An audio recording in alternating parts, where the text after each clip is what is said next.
So I need a motion to approve the minutes. Looks like it was made by Michael Terrell. No, I have a question. Well, first we need a motion, Okay. and then we can have a discussion. So moved. So moved by Vicky, seconded by Mike Lannon. Any discussion? Mike Terrell. Yeah, there's a reference on the coronavirus task force to Michael L, and it should be Michael T. So noted. There's two references where the name is wrong, yeah. Yeah. Just do a scan through that, please, Nina, and grab those. Anything else? Next one says, the second bullet says Mike L, it should be Michael T. Yeah. Pilot error. Yep. Anything else? Hearing no discussion, all in favor of approving those minutes? A raise of hands is fine. Thank you. That's unanimous. We have two opportunities at each meeting at the beginning and the end for meeting attendees, and that includes overseers, to have any questions or comments they may want to raise. If so, please raise your hand and I'll recognize you. Mary Alfred Brown, just unmute yourself. Go ahead. Okay, hi, Mary Alfred Brown at 31 Broadway. We arrived 2 weeks ago, and after the first week, I developed a serious rash from the caterpillar, the brown-tailed moth, over 70% of my body, which required a doctor's visit, oral steroids, creams. I'm still covered, I'm getting better, but it was a serious health risk that could have involved respiratory distress. I had to get a EpiPen. So I'm calling to alert people about this condition, that if you have a sensitivity to histamine, which I do, it can be life-threatening. And I do a lot of gardening, as some of you may know, and so I contracted it by being outside. And if knowledge, to be forewarned is to be forearmed. So we currently don't have any kind of monitoring system where we can call in or register perhaps on Dan's site if we have been affected by this. It's just word of mouth right now. I just found out that my neighbors 20 feet away had it last year. They didn't want to warn me because they didn't want to ruin my summer. So my suggestions are fourfold. One, I contacted the CDC in Maine. I spoke to a Vicky Ray, who sent me 4 PDF files with everything you could possibly want to know about the brown-tailed moth. They also do not have a monitoring system to register health hazards for people. So I would suggest that we post that on Dan's website. I can forward it to him, or he can contact them. Perhaps for expediency, I can just forward it to him, and hopefully we can put that on the website. The other thing is grass cutting. They suggest that on dry, windy days, it carries the spores. The hairs have histamine on them. If you inhale them, you can go into respiratory distress. So one thing that we might be able to do when we do our grass cuttings is suggest they do it on wet lawns and non-windy days. I know that involves, correlating the time, but this is a serious health issue. The other thing is obviously for people to spray their properties. I understand we've done it in April here down in Bayview Park, and it's quite expensive, so it might have to fall on the homeowner to do it. Several houses are completely covered with caterpillars, I understand, and people are not even able to get into their cottages. So it's a serious crisis that's going on right now, and I'm hoping that we can address it through the website, public knowledge, through information, not just word of mouth. And I think that there are 4 things where the grass cutting, the treatment of your home, the awareness on the website of the things that the moth carries and how it can affect you. And that's it. Thank you. Dan has been diligent, I think, through the last year or so, posting stuff on his site. So what I would recommend, excuse me, is if you could take your information and consolidate it and send it along to Dan. And Dan, you could just take a look at it and see how you best want to put that up there. I agree with everything you say. Similar situation around the corner from you on Clinton Ave. And The village has done a lot of work with injecting trees as well as spraying. I know individuals, we have also. It's one of those situations where I think we're at the epicenter right now of this problem. Yeah, we are. One of our hopes is that they'll start to move on up the coast, as has been the case thus far. I think the Cradle Park hasn't been sprayed, and people are telling me that there's a lot in there Mm. in Cradle Park, right up Clinton Street. Okay. The second problem happens when they molt and they shed their skins, and then the hairs become airborne. So we have to be aware of that, and that happens around early July. Yeah. So I know that we're in a very bad infestation time. I looked at we have graphs online at the CDC, and we're at the top right now. Right. So, first time I'm experiencing it, and I don't know how it seems to be random with who gets affected. Because last year I didn't get affected at all, and my neighbors 20 feet away were. Maybe they travel different areas, but I can't sit on my porch. I can't garden without. And I was completely covered from head to toe with nets and gloves, and I still got affected by it. So it could be airborne as well. So just let people know, especially elderly people or people who are histamine sensitive. It can be dangerous. Thank you. Don't need this during a coronavirus epidemic. It's like, now I'm socially distancing from caterpillars. All right, thank you for listening. Sure. Any other, Lisa?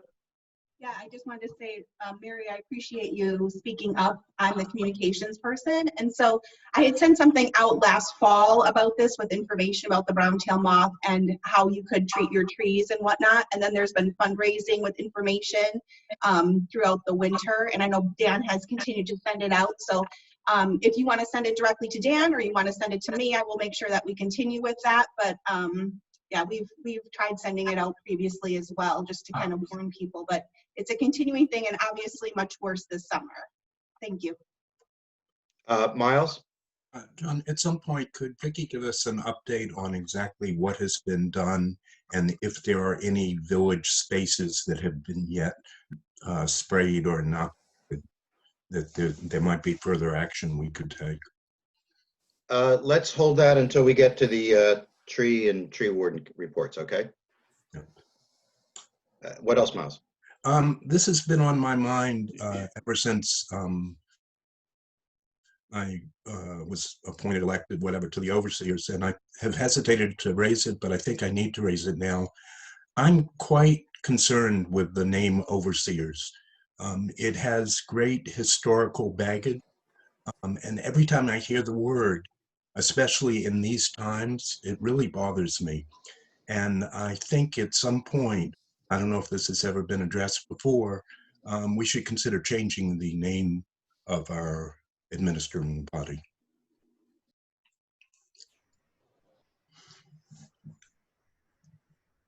Okay. Any other questions or comments? Hearing none, we'll close that. John. Oh, sorry. This is Dan. I'm sorry, I had my hand up, but I guess. Oh, Dan, it wasn't registered. I don't have your picture on my screen, Dan. I apologize. I know. It's my quarantine haircut. I'm not on video today. Okay, sorry. Go ahead. I just wanted to let everybody know, Mary specifically, that I did send out all 4 of those documents that you had sent to me on Thursday. So I'm hoping people receive them. Oh. I also posted them on the homepage of baysidemaine.com. Okay, thank you. If Mary, if you didn't see that come out, please let me know and I'll resend it. But I did send it out on Thursday evening. Thank you. Thanks. You're welcome. Let's move along to updates on the seawall project. Anything we need to know about at the moment? Bill or Steve or anybody? If not, we can move along. Or Mike, I'm just giving this as a space here, giving the significance to the project. Sure, yeah, I'll talk about it during the infrastructure committee meeting. Okay. Bill, Steve, that's okay with you? We'll talk about it during infrastructure. Nodding of heads is good. Nordic Aqua Farms project. Just a brief update, which is that there's essentially a letter that went out for me yesterday, Friday, which was connected to the upstream request that there be an open public hearing because BEP has granted the rights, what are they called, the intertidal rights to the project, has approved them. And so there's a request that there be a more open hearing to address that. And I sent a letter out to that effect. There's a copy at NVC. Anybody else have anything they want to talk about in terms of updates on the Nordic Aqua Farms project? Mike Lannon? Yeah, I just like to correct that a little bit because, Please. Upstream Watch sent out something that was related to the fact that they have changed their calculations for some of the things to try to prevent having to do a hearing on this Sorry, topic. when you say they, you're referring to Nordic Aqua Farms changed the calculation, just so we understand. Yes, Nordic Aqua Farms and the DEP. Got it. Okay, together they were working after the record has closed to change some of these calculations, and Upstream Watch has come up with a scientific analysis of why their data analysis and their statistical analysis is not valid. What the difference between what Upstream Watch did and what we did was we said, okay, never mind the science part of it. Clearly, they triggered that concern level. And if they are going to have some degradation of the bay, then they have to have this hearing that suggests that the degradation is worth it. And they have to prove that it's worth it to degrade the bay in order for this project to go forward and benefit the state. They have to prove that the benefit to the state is better than the degradation of the bay. And that's what we asked for. Got it. Thank you. Any other questions on this? Report of the treasurer, Steve. Well, good morning, all. Good morning. How's the vocal? You guys can hear me okay? Perfect, Steve. Beautiful. Okay. So the treasurer's report today is going to be limited to budgetary related issues. And I assume, John, that you are welcoming public comment. Yes. Okay. So what I'm going to share a screen that gives you a bunch of information. I will not be able to see anybody who wants to ask a question. So I'm going to count on John or Nina or somebody to sort of recognize people and queue them up as needed. Well, Steve, when you share your screen, everything gets squeezed to the side. And so I'm only seeing about 4 or 5 images at a time. So That's all I see. Right. So what I would suggest is that if people have questions, let's save them. And then, Steve, you'll unshare your screen when you're at a sufficient point when enough information has been conveyed. Well, rather than go back and forth, what I will do is pause and ask for questions. Perfect. I think that's probably going to be out. And if it becomes too chaotic, we'll certainly go back to the visual of everybody there and go from there. A question for those of you who we cannot see on video. If you can't see the screen, I'll be commenting on some of this. It may or may not make as much sense to you as it would if you could actually see what we're presenting. So there are going to be 2 pieces. One piece is the operating budget for the village. Those are general recurring expenses that have been going on forever. We mow the parks, we have police coverage, we pay our bills. So that's one segment of what we're going to see. The second part are warrants. And what the warrants are the summary of different things that the voters need to vote on to move the village forward in a year. There is some overlap in funding.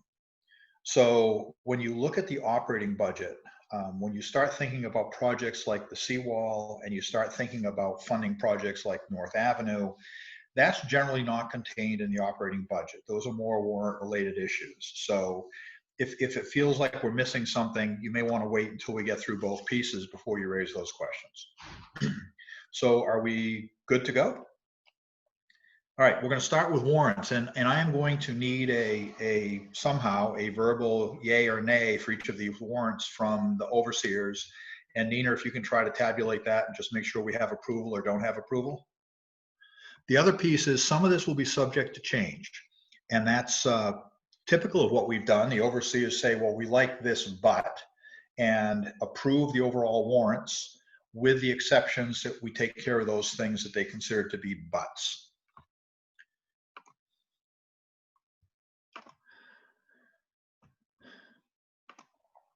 So from a methodology standpoint, hang on one second here.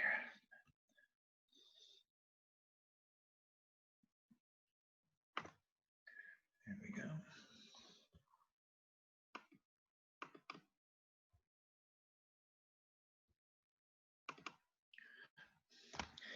Okay, so the warrants, any place you see red print, it is something that is an open question in my mind. I drafted these. Judy took a quick look at them.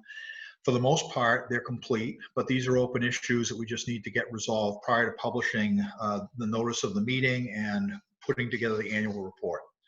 So I'm not going to dwell a lot on everything because it's really not necessary. Those of you who've ever been to an annual meeting have seen the vast majority of these. So I'm only going to pause with the things that are relatively new to what we're doing. But one open question, do we know if Michael Boucher will be there for the annual meeting?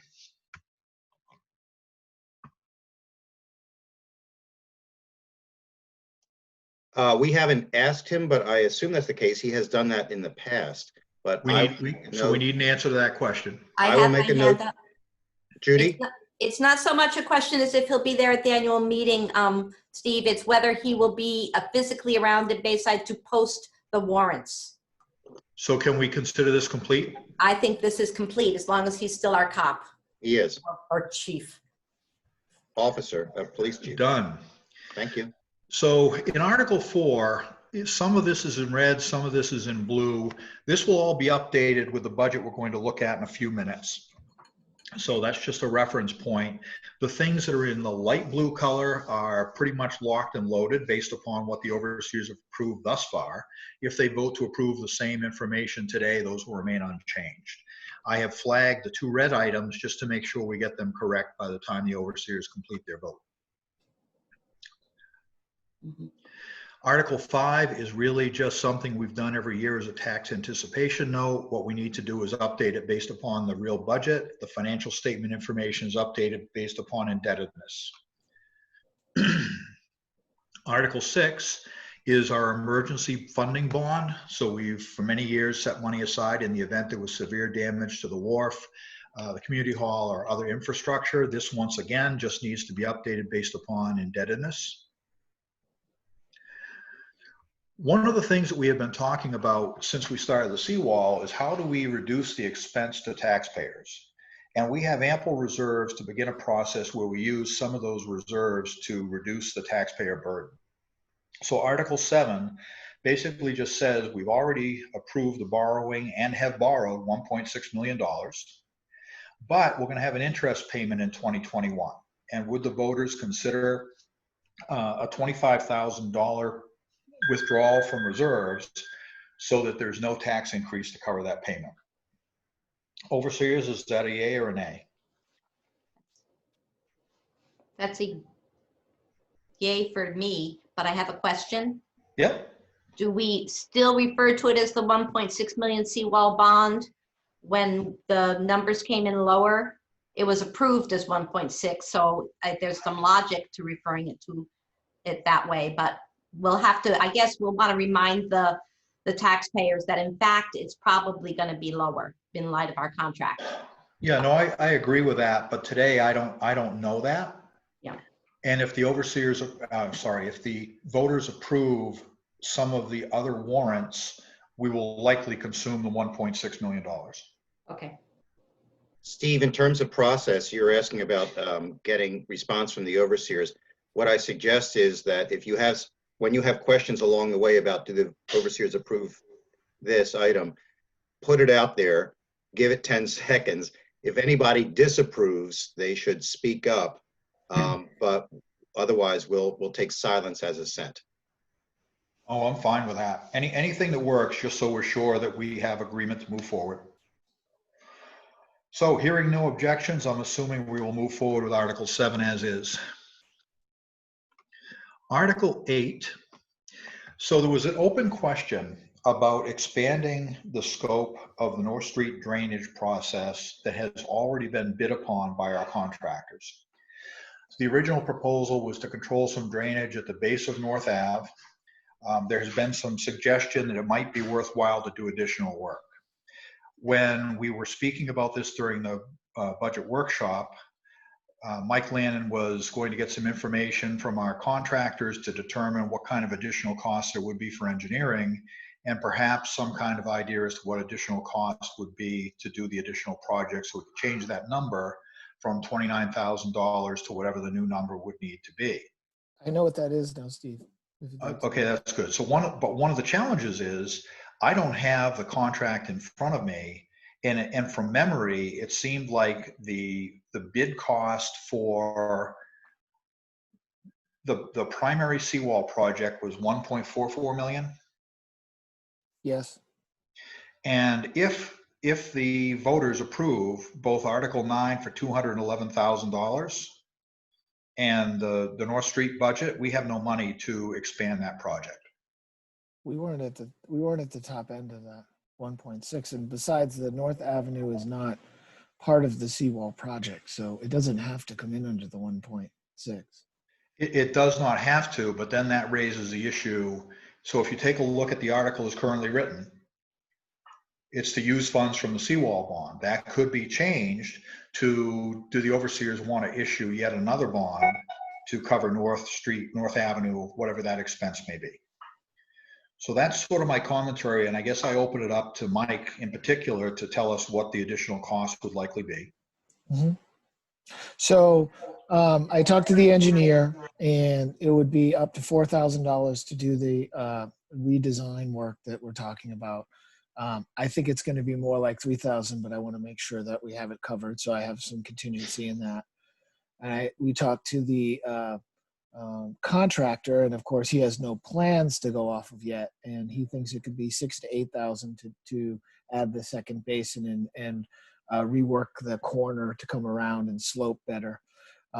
So I was assuming that we should put in 10 for that right now to cover that. So that would come to 43 instead of 29.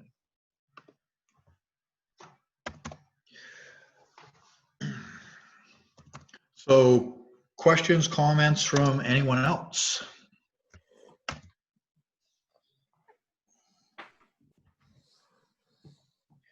So, you know, Mike, I don't have the contract, as I said, but my rough back of the napkin kind of thing says we're if we approve all these things, we're beyond the $1.6 million.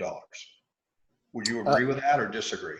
I think that there was still tens of thousands left even after doing these, but I would have to go back and look at it directly because I believe it's in there, but I'm not positive now that you mention it because. Yeah, so what I would recommend is that we review the contract, find out what we have for a total price and determine if there's enough additional money within the seawall bond to fund a $43,000 project instead of a $29,000 project. Right. Does that make sense? Yeah, I mean, I guess maybe this is the right time to discuss what the difference is. We haven't done that yet. I was going to do that during my infrastructure report, but we could talk about it now or we could do it later. It's really up to you, John, what you'd like. My recommendation is we don't talk about it now. Okay, great. My recommendation is that if the overseers at the end of this conversation are in agreement that if we have the funds, we would increase the amount of dollars to be approved in this warrant to 43,000, we do so. And then during the infrastructure meeting, the infrastructure presentation, you can explain what's going on. Okay. Judy? Okay, so go ahead. My concern is that if the new numbers bring us over the limits of the 1.6, then the language in Article 8 needs to be denser to satisfy the arbitrage requirements. So it would need to have been run by Dan, by bond counsel, because it's a new borrowing at that point. Agreed. Dan, and by Dan, I don't mean Dan Webster, I mean Dan Pittman. Yep. So that would be true for 8 and 9, I guess. That's correct. Wait, why 9? Well, if we were concerned about going over the limits on the 1.6, either one of these could be the thing that tips you over. Okay, then I would recommend that we do Article 9 before Article 8, because the most bang for our buck is to do all the work at the seawall area before we do North Ave. I mean, the idea behind 8 and 9 was to save money from mobilization, and the most savings will be doing other seawall work at the exact same site. So, I mean, and then do Article 8 as being an improvement either out of reserves to make up the difference or something, because it seems to make sense to do it at this point. There's a lot of work to be done there, and I'll talk about it a bit. And one of the residents is volunteering to do a bunch of the work himself as part of this, so it seems to make sense at this time. But it's all money, like you said, Steve, and it's already a large burden on people. So we should talk about it. Yeah, so here's how I would like to leave. Well, actually, before we do that, are there questions from any of the residents that they'd like to ask about these two issues? I have a statement. I'm a resident and an overseer. Vicky, I don't know Yep. I don't know who can see me. I question the necessity of doing the north seawall. I guess that's what it is. That's the place where they put the kayak and where the lifeguard is currently sitting. I have listened to discussions about this seawall ever since I've been an overseer. And in every discussion, it was said that we weren't going to do that wall. And all of a sudden, because we have a few $100,000 extra, this wall comes into play.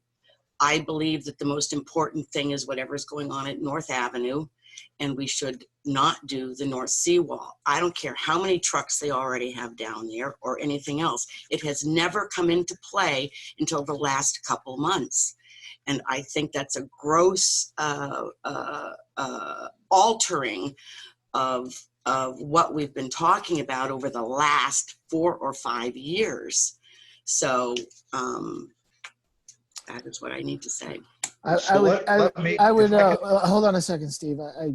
We have actually talked about this quite a bit at the infrastructure committee meetings, and there has been discussion about whether that should be included. Some people were very much in favor of that originally, and the consensus was that we would wait and see where the numbers came in, because we could wait if the numbers were higher for the others. But there has been a lot of discussion about that wall.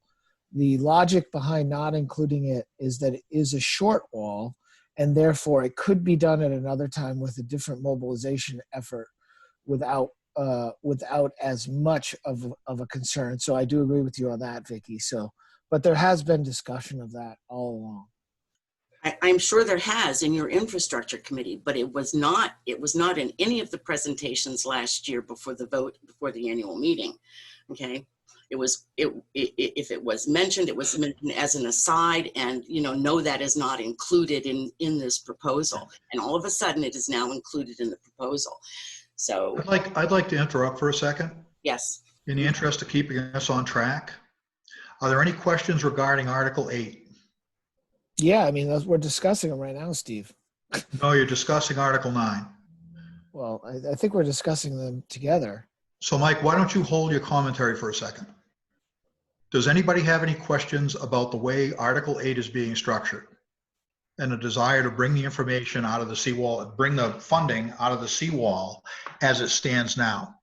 What Mike had talked about was the possibility, if we find out that there are not sufficient funds in the seawall bond, that we might pull additional funds from reserves. So there are open questions here we will not resolve in this meeting. So what I have put in here as a note is hold for input from Judy. I cannot attend the whole meeting. And I think when the infrastructure committee has their discussion about different projects, Judy can get back to me with whatever the overseers have decided to do with an approach to this particular warrant. Does that make sense to everyone? Yeah. Okay, so what I'm going to do is say that Article 8 is going to hold as is until I get further input from Judy, based upon additional overseer discussions. With regard to Article 9, the piece that is important for purposes of my discussion this morning is to determine whether or not the article is presented to the voters. It is not whether, so Vicky, I would gather that if I were to ask for a vote, you'd say, I don't want to put that in the warrants for the voters, and other overseers might agree. So that is really the decision the overseers are faced with, is that we had a recommendation and discussion by the overseers in multiple meetings to include this as a warrant item. So here it is. If it goes forward, I'll need to add similar language from Dan Pittman, our bond counsel, similar to what we're doing for Article 8. So I think what we're looking for in Article 9 is a discussion about, is there a reason to include this article in this year's warrants or not? And I just want to defer for a second, ask Judy, am I on the right track, Judy? Yeah, I think that's, I think my microphone's on. I think that's exactly the way we need to go here. I think these two items were talked about because the seawall came in so favorably. I think that if we have the ability with the 1.6, it was our goal through that alternate A, B plan to have these things here. And now we're talking about, well, what if we're going to be over 1.6? So I think both of those things need to be addressed through Dan about the language, whether or not it's a sound fiscal decision to spend that money on those two projects at this time is a different question. Okay, so Mike, are you okay with that? I'm sorry, I was just doing some calculations. Okay, are you okay with that, Mike? I don't know. I was not listening. I was doing some calculations of how much money. Okay, was so involved. then I'm going to ask the overseers if they would like to include Article 9 or not. Yes. Yes. Yes. No. Yes. Yes. So we have a majority of overseers voting to include Article 9, and we'll move on to Article 10.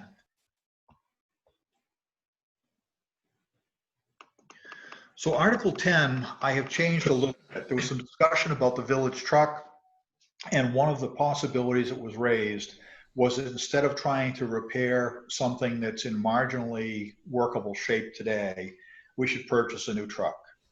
As part of that discussion, there was a suggestion that we add a warrant to provide some supplemental funding to buy the truck, because what we have accrued in reserves is not sufficient to do that. Given 0% interest rates, I wrote this article with the assumption we would borrow the entire purchase price and pay for it from reserves over time. So that's really the fundamental change to this article. So overseers, do you have any questions about how this changed and why?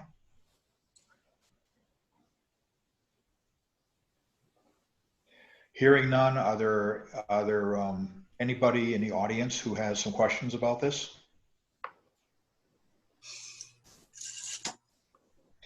And hearing none, overseers, I just ask you, if you don't want to do this, please let us know. Otherwise, I will take silence as approval. I'd like to go back for a minute, Steve, to the 8 and 9.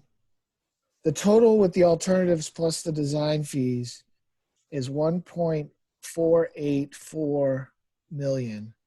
So we have more than $100,000 up to the 1.6. So we could easily raise it $14,000 and still be well under the 1.6. Okay, in that case, I don't need the input from Judy, because I assume that or we can go back and take a look at this. Do the overseers approve increasing the no more than $43,000 number to do an expanded North Avenue project if it were approved by the voters? Hearing no dissent, we will change that accordingly. And I will still get the language from Dan Pittman. Sorry to go backwards for a sec, Steve. I just wanted to get that out there. Yeah, no, Mike, my time, I don't have a lot of time. That's all. Yeah, I got it. So the remaining articles are, from my perspective, no-brainers. We always have Article 11. We have put in rotating terms for officers and overseers. So you have Article 12 and 13 to address that, and reports of committees. So having said that, I'm done. Any final questions from the overseers. Yes, Steve, the Old English major me asks for periods at the ends of Articles 12 and 13, please.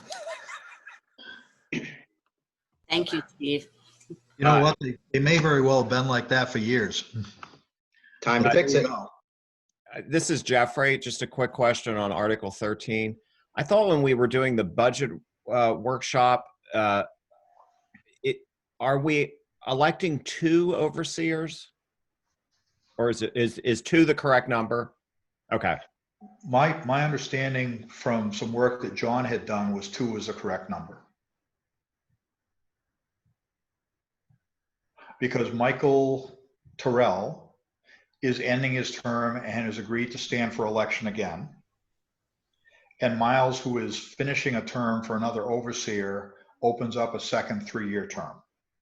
Do I have that right, John? Yes. Correct. So one last chance to do something different with the warrants. Okay, with that,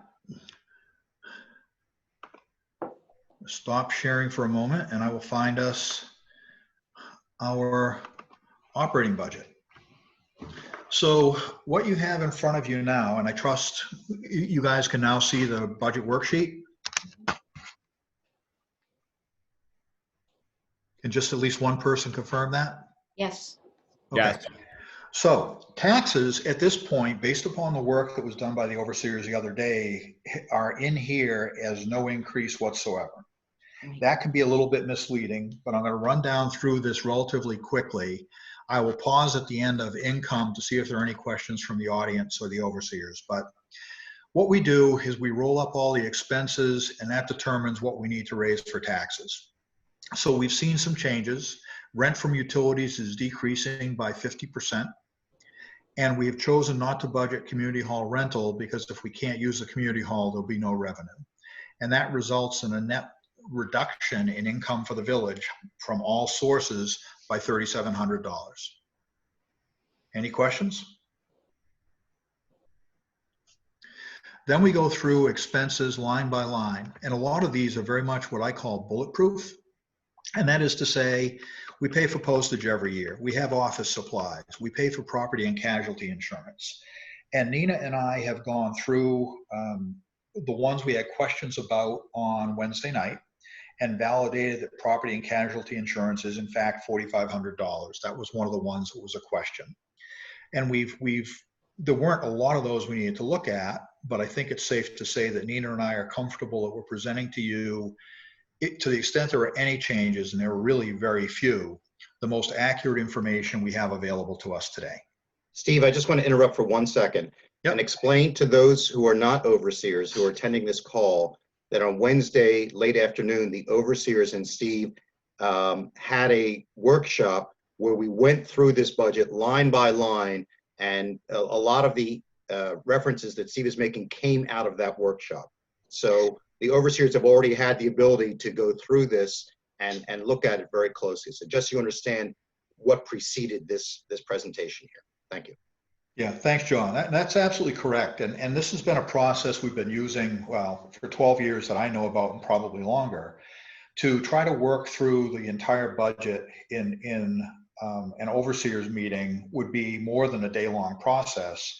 And we also have to go back and reconcile some things. We'll look at some things and say, can that number be right?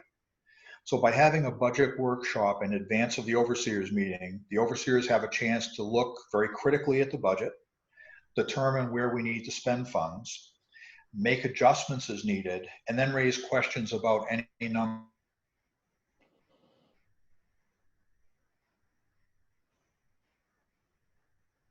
He's frozen. It's Steve, you're Steve. frozen. Give it It's a minute. Steve, not us. Okay, good. Sometimes it unfreezes, yeah. I'm The not good sure. news is he doesn't look crazy when it's frozen. Sometimes I look crazy. I When went back and looked at village There. agent wages and Steve, determined that we would Steve, probably end Steve, up whoa. needing Hold on, less you were money than frozen originally there for budgeted. about 30 seconds. We didn't hear We you. had for originally that. thought it might be as much as $20,000, so that's a real positive change that worked out well. Hey, Steve. Workers' compensation insurance went up slightly. Stephen, can you stop a minute? We got the correct numbers for sewer and water and for fuel oil. This is a budget payment plan, and we had $500 or something like that in it. So these are all good news kind of things when we were hoping we'd see some reductions in some of the budgeted line items, and we have. Repairs and maintenance, as you recall, this reduction is due to money being budgeted in 2020 for a drainage project that Steve? won't need to be repeated in 2021. Steve, It's not Road moving maintenance, we increased from what has been a traditional can't hear us. $9,000 to And he can't see us, I don't $10,000. think. This is less than the 16.8 you see. Can to someone the left text him or- Because we have a project we're not going to He can't- necessarily he go can't see us. forward and complete Steve. next year. Now, we'll have contingency funds down below that can be used for things that come up along the line, but for now, we're Oh. okay. So last year, This is an ideal treasure presentation. we had nothing budgeted for Caterpillar control. And clearly it's an issue, has been identified. We raised almost $10,000 in donations, which were used to do whatever treatment was done within the village. After some discussion, the overseers have decided to budget $5,000 and, if need be, see if people are willing to run a donation fund once again to do treatment. According to Vicky, there are some treatment options available to us now that are less expensive than what we had to do this past year. So that $5,000 number is what was proposed. I guess, are there any questions from attendees? Because I know this is sort of a hot button with everybody.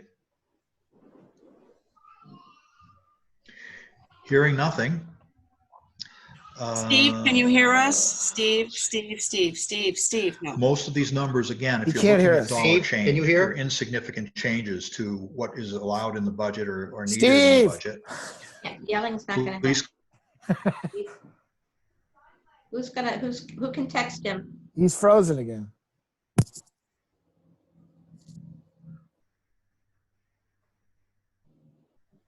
What's his number to text? One of the things you could do is you could kick his screen out. Nina could kick his screen out, his view here, and then he'll think something's wrong. No. and this is an informational sort of thing, is we will pick up an expense of seawall bond interest, which was covered in the warrant we spoke about All earlier. right, hold on. So this is not added into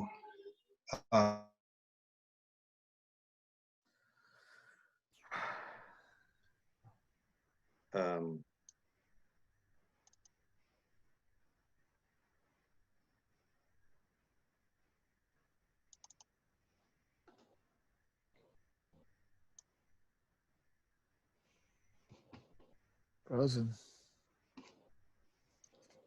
Someone have his text. I'm looking for his number, what his,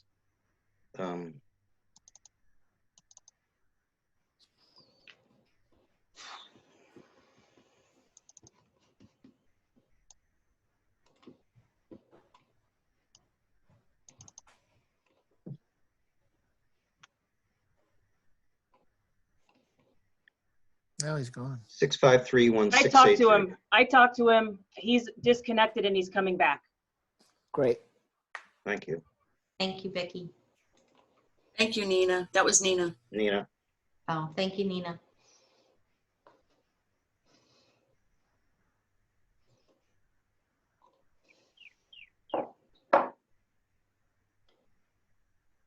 For the people who are listening, who aren't overseers, I think it's important to note that we are budgeting $25,000 worth of income from the town of Northport, which is consistent with its traditional reimbursement to us in lieu of maintenance of the roads. However, this year they reduced that amount to $15,000. We intend to do advocacy, better advocacy on our part, but that could cause a swing. So although we haven't reduced it, we don't think that's good marketing for our needs, but. So Steve, you'll need to back up just a little bit there in your presentation, and you were going through some numbers that I think everybody here did agree with. but we need to find a better way for you to make sure that we're all still hearing you. And you need to right now you're on mute.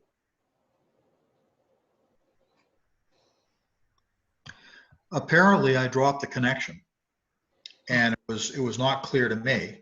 Correct. So Nina jumped in and called me, Yeah. and we're back. So where would you like to start from? Can you hear us? Can you hear us? Unfortunately, Steve, you had just finished discussing income. We had barely started your discussion of the expenses when Correct. we started to lose you. So if we're good with income, so expenses are largely repetitive. There are always a few exceptions. If you take a look at the dollar change column, those will be increases and decreases from a budgetary standpoint from year to year. So looking just at office supplies, we budgeted the exact same amount that we budgeted prior year. Some of these we really have no control over. We could say we'd like to buy fewer office supplies and budget accordingly. Property and casualty insurance is what MMA bills us, so we have no flexibility in adjusting that. So the overseers have gone through all of these lines in significant detail. I will pause. Probably this is a good place. We have Nina has come on board as a financial officer to pick up some of the responsibilities the treasurer has done. We've always spent some money in this area and are increasing it to make sure we have the coverage we need. Our accounting firm is a little bit more expensive than was budgeted for this year, but significantly less expensive than what we actually spent in 2019. Want to make sure I still got everybody. Yep. We're good? Yep.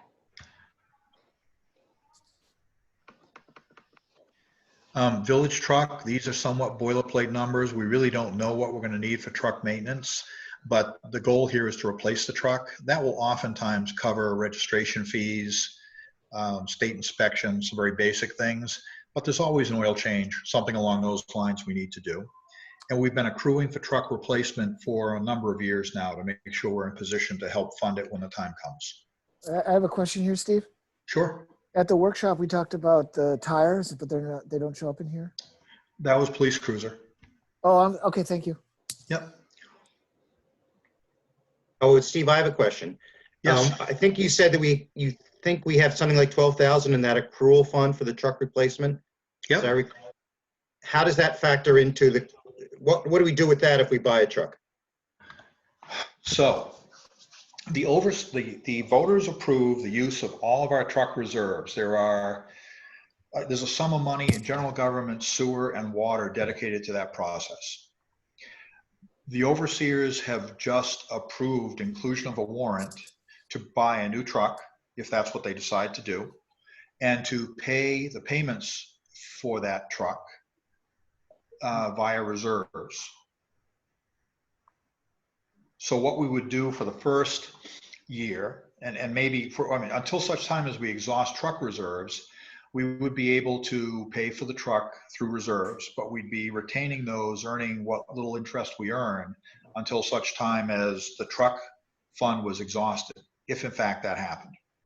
Once that happened, we would need to go back to the voters and say, can we use a little bit more money out of the general fund to cover those payments?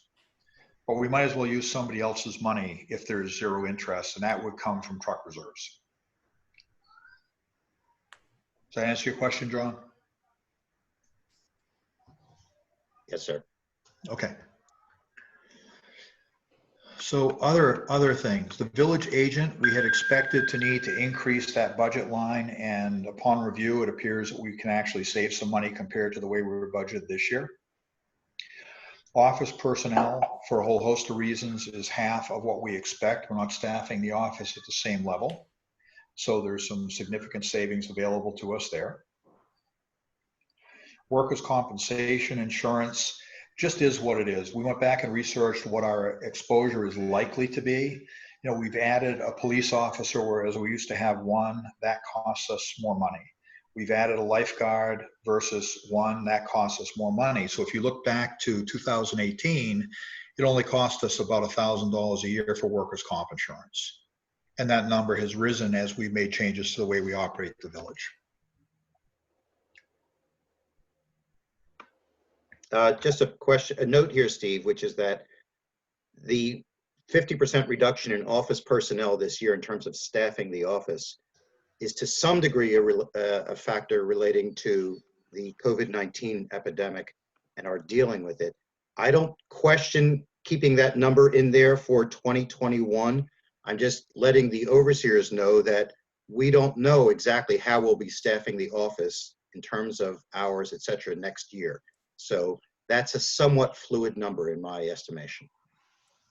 Isn't it also balanced though by some of Nina's work where she was in the, in the office now? And Right. Many of the office functions are now being done by Nina's company, which is why Nina's line is a little different. Yes. Right. So there's a trade-off there. I'm just saying it. We don't know that number is we'll see how it plays out next year. So the caution that I threw out at the budget meeting was that the $6,000 in the line for financial officer will likely be entirely consumed by Nina and will not do any office coverage. Right. So that was a thought during the budgeting process, and the overseers agreed to add $3,000 so that we would have some flexibility in staffing the office. Right. But the point is the office person is just serving the open office hours now only. Yes. They don't have all these other things to do. Right. Yeah, and it's a customer service function. Now, Nina may offload some things like uploading invoices, which is a very simple process, so she can dedicate more time. And you'll know after a year of this arrangement or 2 years of this arrangement what the right balance is. But today, it's our best guess based upon the information we have. So building and utilities, this is a general government share. In fact, I should have mentioned that early on. The budget you're looking at is general government only. Utilities budget separately and will budget toward the end of this year. But those numbers reflect what we know. The sewer and water budget went down because we'd seen some increases. And if you look at 2018, there were $3,200 spent in that category, and didn't go back to look at the detail. It was much less in 2019, but with the increase in sewer rates, that number now jumps based upon actuals to $2,100, but still a savings on a budgetary basis. Mm-hmm. And streetlights, I thought we were going to increase streetlights. Anybody have an objection if I increase that by 3%? Hearing none, I will do so. And is that because you foresee increases in rates? It's increased every year. Yeah. See how it's 6,800 for 2019, John? And that's really not right because we made one additional payment. So if you take about $500 out of that, it would actually be like 63 and change. So we went from 62, 63 to 63 something or other if you back that number out. So, actually we are okay. Never mind. I already did that. You did. Yeah. It does look like you did. Yeah, I did. I calculated the actuals that belonged in calendar 2019 and increased it by 3%, which did come to 6650. Okay. Too smart for your own good there, Steve, huh? Yeah, lucky. So building repairs and maintenance, there are always some. We had to repair the garage door this year up on the utility building, but the storage building for the truck and things like that. We have a drainage project we're doing this year that won't be repeated next year, hence the savings of $4,900 compared to budget. Road maintenance, once again, we had a project that was budgeted for this year that we won't repeat next year. So $10,000 was deemed by the overseers to be sufficient. Historically, we've spent about $9,000. $2,000 of that is spent on cleaning catch basins. $7,000 is spent on a mix of road rebuilding and road repair, and usually covers our need quite nicely.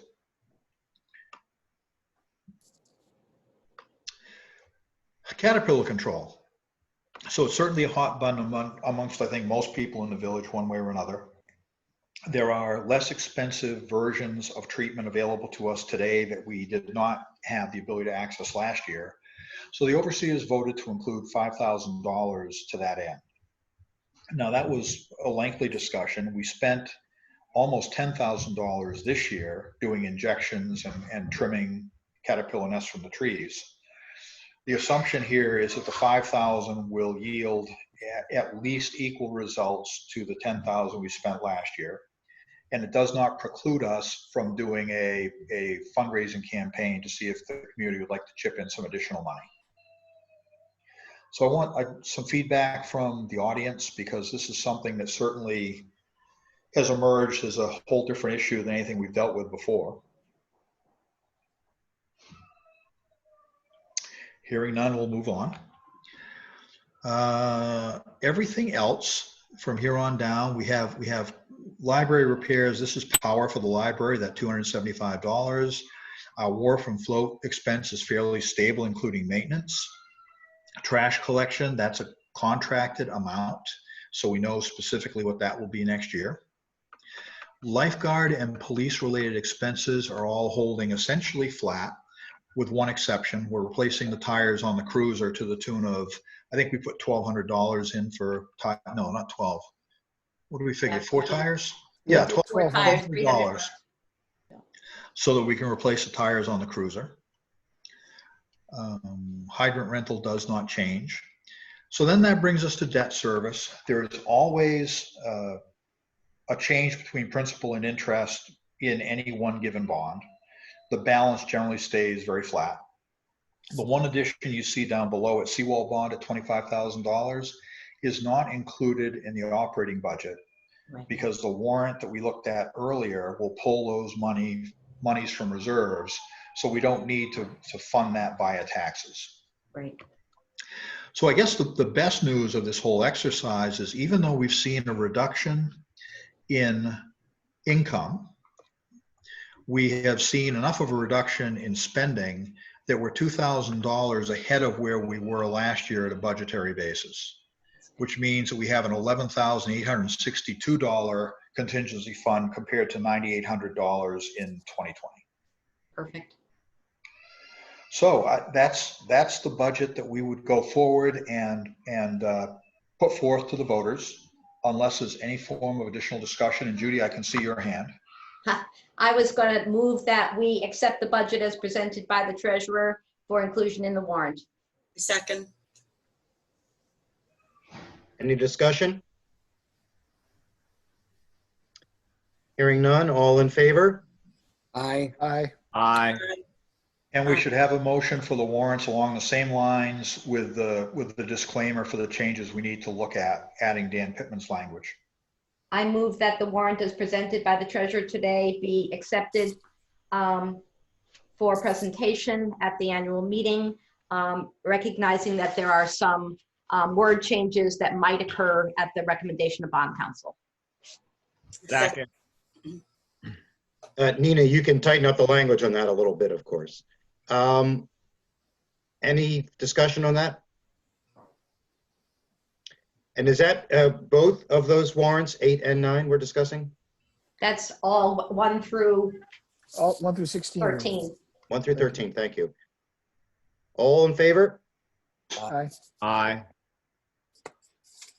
I think that's unanimous. I think, yeah, so unless an overseer wants to express concern with that, we will assume it's unanimous. Yes. So the only other thing I have from a treasurer's report is that we have this contingency fund of $9,800. We have historically reserved $5,000 for budget variances and unexpected expenses. Now, one such example was the door on the storage building. We have put $1,000 or $2,000 into the fire pond repair. So we have really eaten up what we have for discretionary funds in the contingency fund. I will, as soon as I can get QuickBooks to work the way it's supposed to work, present the overseers with a variance report. We really got out of winter road plowing inexpensively, so I know there's some money there. We have saved a little bit of money in the office, and may very well by year end find out that that's a good thing overall. So there may still be some discretionary funds available, but they will be limited. And Steve, that's could you all I have describe to offer. what does limited mean? Just give us a rough estimate of what that is. I don't know what it refers. I would say don't spend anything. that limited. You know, it's going to be I think, very small amounts. I mean, it depends. There's been some discussion about lifeguards, and I'm not at all clear on where we are with the proposed adjustments to scheduling. At the budgetary meeting, it sounded like we were going to have lifeguards work 8 hours a day. If that's true, that is different than if they work a reduced schedule. So just one example. Well, and we're only 6 months through the year, and we have eaten up much of what we had as contingency. So we need to be particularly frugal the next 6 months. But the good news is that we have done a far better job every year of putting funds in the correct expense line. Right. So in the early days, when we finished the budget, we had a large contingency fund that went in because we had not budgeted enough money for some expense lines. So we had that cushion that kind of consumed all those things. We're doing a better and better job at identifying specific expenses so that the need to fund workers' compensation or property and casualty insurance or those sorts of things has been reduced. So having a smaller contingency gives you less discretionary funding. But with luck, the $5,000 we have sitting in reserves to cover any unexpected expenses will become available to us toward year end. Steve, I have a question. Your comments about the lifeguards, reference to the coming season or this current season? I guess everything I'm assuming for 2021 is that we would have a normal year. And we have money in the account for lifeguards to allow 2 lifeguards, 7 days a week for whatever coverage we had in 2019. My comments about this year are the amount of savings we are likely to have because the budget called for 7-day coverage. And if I understood correctly, we won't be doing 7-day coverage. So there's some saving there. And there was some discussion about the way a lifeguard should or should not be scheduled, which might yield additional savings and might not. But until those decisions are made, I don't know what those numbers are. Yeah, I'd be interested in where that discussion was. I didn't hear any. I heard you make a comment that you think it could be done based on the tide chart. That's where that. I don't recall any discussion. Does anyone? Well, that's where that discussion. My recommendation was that we look at tides and see if there's a schedule lifeguards 8 hours a day every day, and that if we did not need to do so, we would save some money. That's not a lot of discussion. That was a position that I took and encouraged the safety committee to take a look at. I know you've commented on it. I don't recall discussion. And the discussion. I don't recall anything about an 8-hour day on lifeguards. So I think, yes, there are things we can look at. We have one lifeguard working 5 days a week with the option of a 6th day, should he be able to do that most weeks. But yes, we don't have coverage on a 7th day, so there would be some savings there. But if folks want to have a conversation about how that should change, I welcome that conversation, but not references to a discussion that didn't happen.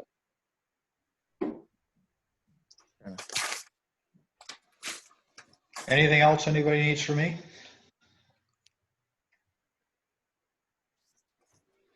Thank you, Steve, for assembling all this information. Well, Hey, you're all welcome. Take care. Enjoy your day.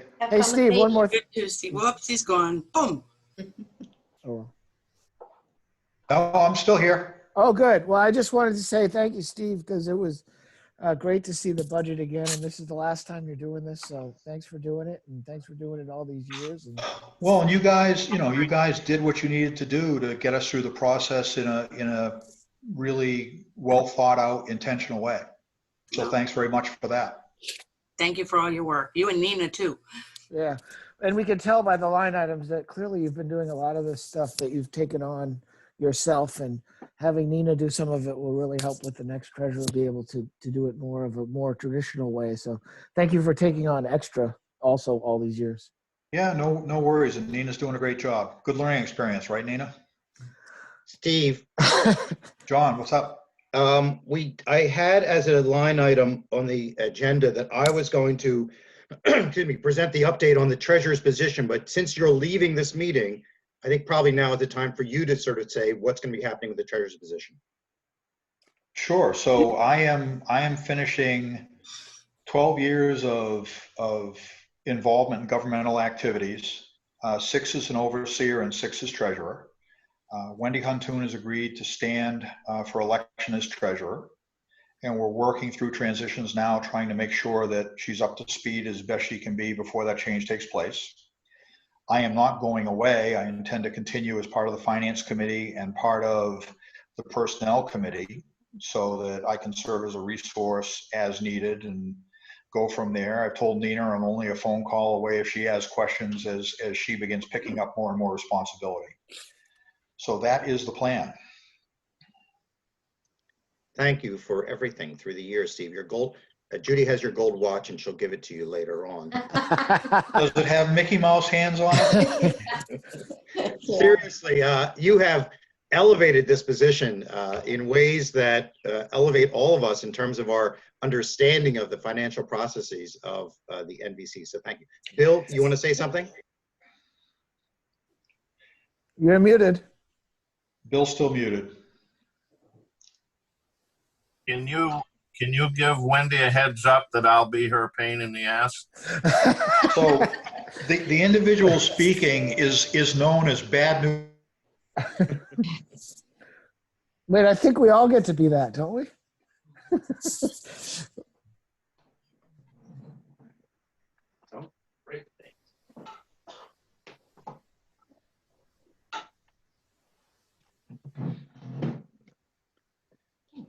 Sorry, I had a cat I had to deal with there. Let's move to committee reports. First is infrastructure, Mike Lannon. Great, yes. We had a meeting about 2 weeks ago, and I got some minutes here that are draft that I thought I'd just throw up on the screen and we could just quickly go through them. Here.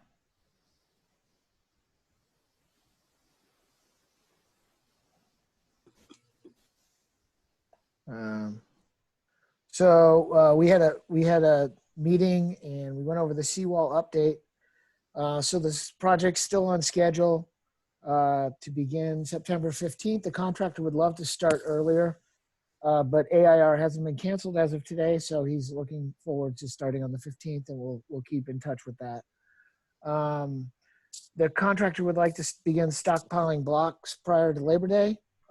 This was discussed and could be considered, but we'd have to work it out with respect to kayak storage and the lifeguard and everything, because they'd like to go over by that north area. And that was, at the time we were discussing that the blocks would probably come in on barges. And since then we found that Proc Marine will not be supplying the blocks via barges. They're going to come in via truck. So that might make the storage a little bit easier, and he also might not need to have as many stored on site at the same time. The contractor is putting together a schedule with milestones and payment information as Steve had requested. Myself, Billy Haverty, and Art have volunteered to take pictures and report on the progress as it goes on this fall. And the last thing is we were looking at whether or not we needed a little more oversight from the engineer, and we won't know that till we have the final schedule. So everything is moving forward. I believe that the contract now has been signed, and we're just waiting for the bonds on that. North Avenue drainage project. Dan sent an email. Dan Webster sent an email out separate from the one to all the people he had in that area, because we wanted to make sure everybody knew about the meeting, at least not just from the normal postings, but also from directly from Dan if possible. And we had mostly the residents, the Fries, the Knots, and the Overgags who were right there at the corner were attended. A subcommittee was formed with Billy Haverty as the committee chair.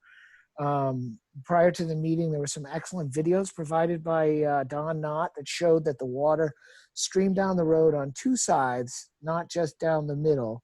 And the problem with that is the one on the Knott side tends to go to the right and head towards Al Fry's parking spot and not exactly towards the catch basin that was there. There were a number of issues raised by some of the residents, that being one of them, another one being the concern with the ice sheeting as it does go over the hill. And so essentially the discussion resulted in an understanding that there's a concern that if this one catch basin does get clogged, we could have some concerns down at the bottom. And two catch basins would prevent that, and would also allow us to catch these two sort of streams that run down the hill, because we're not going to do any repaving way up the hill. We're only going to be working down in this area, so there's no way to get them to this one catch basin. So we're going to put in a second catch basin. The neighbors expressed a desire to have the catch basins run up the hill like they are on Griffin Street and Main Street and Maple and so on. And we said that that was an interesting and good idea, but it couldn't be done at this time because all the utilities in the road. Down the road someday, when there was upgrade of utilities, we could do something there. So the idea was we were just going to put in a connection in these manholes with a cap on it so that it could be connected at a later date up the hill and catch the water as it runs down the hill to protect that bank. So everybody thought that was a good idea as well. Paul Overgag was there, and one of the other issues we have is that the road, as it heads down the hill, tends to bend to the right and head towards the Knott's property and around the corner on the walkway. It extends into their property quite a bit. One of the other issues that we've talked about many times over the years is those signs that appeared to be right on the edge of the property of the village, the right of way. And the idea that we came up with was that Paul is going to move those parking spots back into his yard about 3 feet, and the road is going to be regraded so that it runs a little straighter before it makes that right-hand turn, and then it won't encroach on the Knott's as much anymore. And then later they can do the building that they would like to do, and the roadway would be more within the roadway that we own as village property.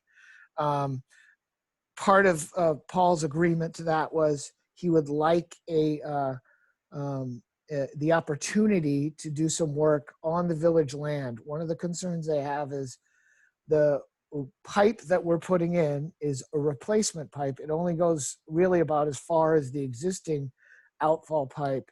And there's concern about ice sheeting down the hill as a result of that. And Paul has volunteered under his own financial expense to extend that down the hill. That will require him to put in an NERPA permit. And he's talking about doing that, assuming he gets approval from us to allow us to do that. He would also like to do riprap work at the bottom of the hill at the bay, at the interface with the bay. And he's going to do it on his property. He has volunteered to do it on the NVC property. And one of the concerns with that is the weakest link in the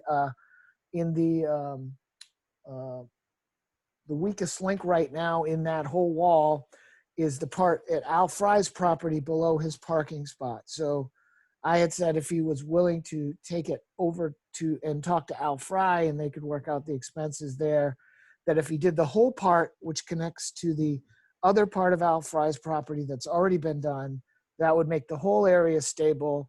And that would be something that the village then would have no liability in allowing him to do that work down at the bottom. The concern with him just doing ours and his is that then magnifies the weakest link, and I'm worried that we'll have even more erosion there, and that could be considered a problem for us. So I'd like to make a motion that the overseers allow Al Fry and or Paul Overgag to extend the pipe down to the base further down, do their own permitting for that, and also add riprap to the bottom of the base of North Avenue to further protect that. So is there a second for that? Can we have a second on that motion, please? Second. And once again, Nina, you'll, I think, be able to tighten that up a bit. Yes. Any further discussion on the proposal, the motion rather? I just want to be clear. Are we comfortable with that? I mean, combining this personal work with, village Yeah. work, is that? That's a very good question. So I guess I wasn't clear on that. So the idea is that the engineer, when he redesigns the work up top, is going to work a little bit on the outfall. And the goal is he's going to redesign the outfall a little bit that ends on the hill, so that right now it's set as a discharge point. And he's going to redesign it a little so it can be either a discharge point or it could be easily connected by Paul. So Paul's project is totally independent of ours. Okay. Ours is a repair project that's already permitted and ready to move forward. And it's going to move forward even with these minor changes. The engineer has said, we don't affect the permit exemption that we have for this repair. So that's why it's important to allow Paul to do that in his separate permit. So his project will be independent of our project. Okay, Vicki? Yeah, thank you. Yeah. And Mike, just so I understand, Paul's going to need to be able to show us material that he has indeed gotten the permits on that, et cetera. Oh, exactly. And he'll work with us with the design, and he'll show it to our engineer and so on. But the key is he needs a vote so he then can pay his engineer to do the design, because he doesn't want to do that until he knows that he has the ability to do this work. Any further discussion on this? Hearing none, all in favor? Aye. I think that's conclusive and unanimous. Continue, Mike. Yeah, great. So we talked about the dirt road budgeting a little bit for next year, and the one project that we knew of for sure was the Pleasant Lane thing, and we had on the agenda for Billy Page to talk about that. Mark Stelmick had volunteered to talk to Billy about it, but he's not here. But since Billy's here, I was wondering if he had any update on what was happening with the Pleasant Lane issues and what our possible thoughts are with that moving forward. I have not heard from anybody on that, and I am still in the same position, not really sure what we can do there at this point. Right. And so the idea then, Billy, is Mark's going to talk to you about that. And if we can work that into the budget for next year, we talk about what we could possibly do, even if we have to do it piecemeal, a little bit that next year and a little bit the year after. But so we don't have to decide that now, but that was that discussion has been, kicked up again. And he has a vested interest since his house is over near there. So that's why he volunteered to do that. And then we formed a repaving subcommittee. Bill Cressy has volunteered to run this subcommittee. And basically, we're going to put together by next year's budgeting discussions the idea of what roads we actually have to pave, what condition they're in, how much longer they can go, and how it makes sense to bundle them together, because we're going to get a better cost to do more of the roads at one time, but yet we want to kind of get them on a cycle where we can do these without, huge expenses to the village. So this at the budgeting meeting, there was discussion that obviously we might want to wait to do this work until there's time that some of the other bonds are coming off, but it would be a good idea to get this up and running so we know when it's going to happen in the future. So I'd like to get that done in the last year that of my overseer thing here. So I think so we can set it up for the future. And then lastly, Mark Stelmick also agreed to chair a subcommittee to gather the IC's comment on the proposed parking ordinance.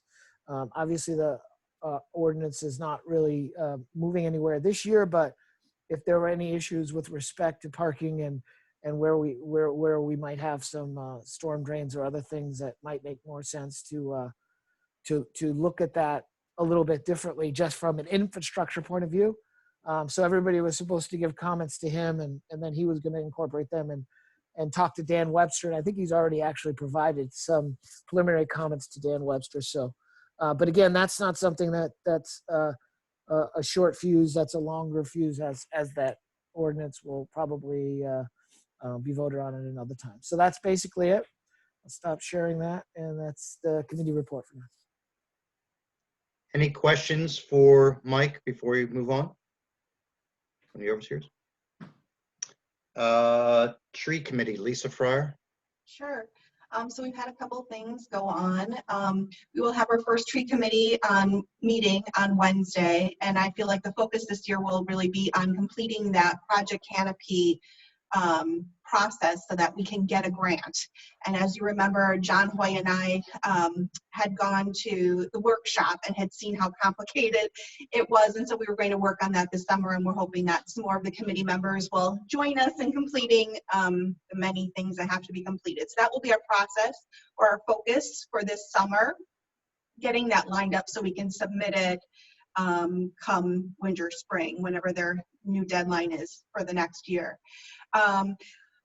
Merrithew has been planted. Harley's guys did a really nice job. I worked with them on where everything was planted. They were able to dig up Steve's lilac by hand.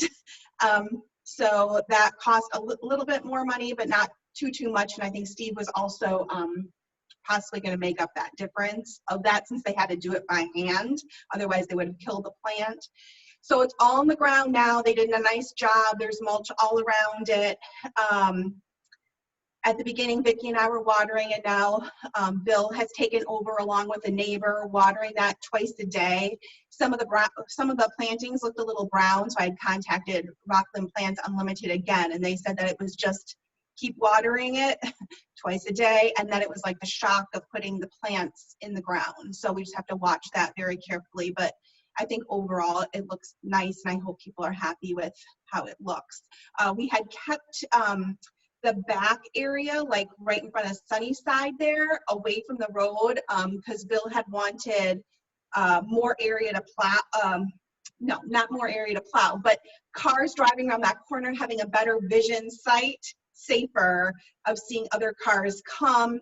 And then, if for some reason the Historical Society feels that they can add another fencing back there as well, there's room for that as well. But overall, we tried to, with Harley's guys and we tried to figure out the best planting so that, as they come full grown, it's a good spacing, but still allowing for sight lines there. So that is Merrithew Square. And then, and then I think Vicki and I can talk about the brown-tailed moth, as we've all discussed. They're out, they're everywhere.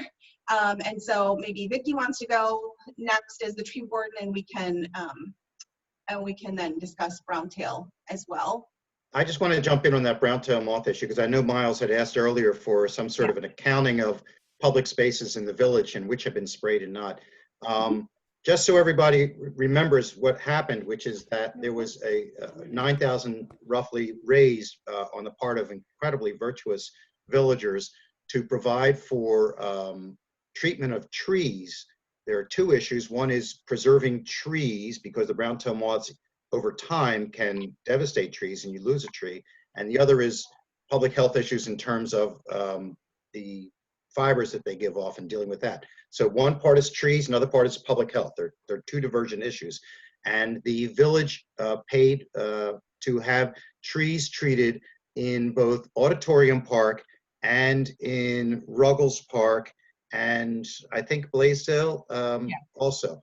There are many public spaces and public pieces of land throughout the village. There's Scribner Woods behind my house. There's Cradle Row adjacent to it. There's stuff that's on the upper side of George Street. I haven't even gotten into going down Shore Road yet. So places all around the community, our budget is not sufficient that we were able to treat every public tree throughout Bayside. We're just not there yet. So I just want to make sure that we understand that we don't have the financial carrying capacity yet to figure out how to deal with all of the public trees throughout the community. Because I think people have understood that, but I don't feel like right now is the time necessarily to identify every tree or every plot of land that we haven't hit. Vicki, why don't we? John, can I add one more thing to that? And Vicki can comment on communication that she's had. And I just want to say also that we have had in the past, and again this year, people that have had perhaps a public tree in one of these narrow spaces that has ordered up to their property filled with brown-tail moths, and they contacted us and asked if they could spray it, and they pay for it themselves. And obviously, we're open to that as long as you know, let us know, because I think mostly we want to keep track of the success rate of all these things that we're doing to see what really does work and which ones we have applied something to and which ones we haven't. So more for our record keeping, but we welcome people, you know, if people want to chip in for a tree right next to theirs, we welcome that, of course. We're happy with that always. So Vicki, do you want to add? You go, Lisa. No. Pick a tree or pick 10 trees. Exactly. Okay.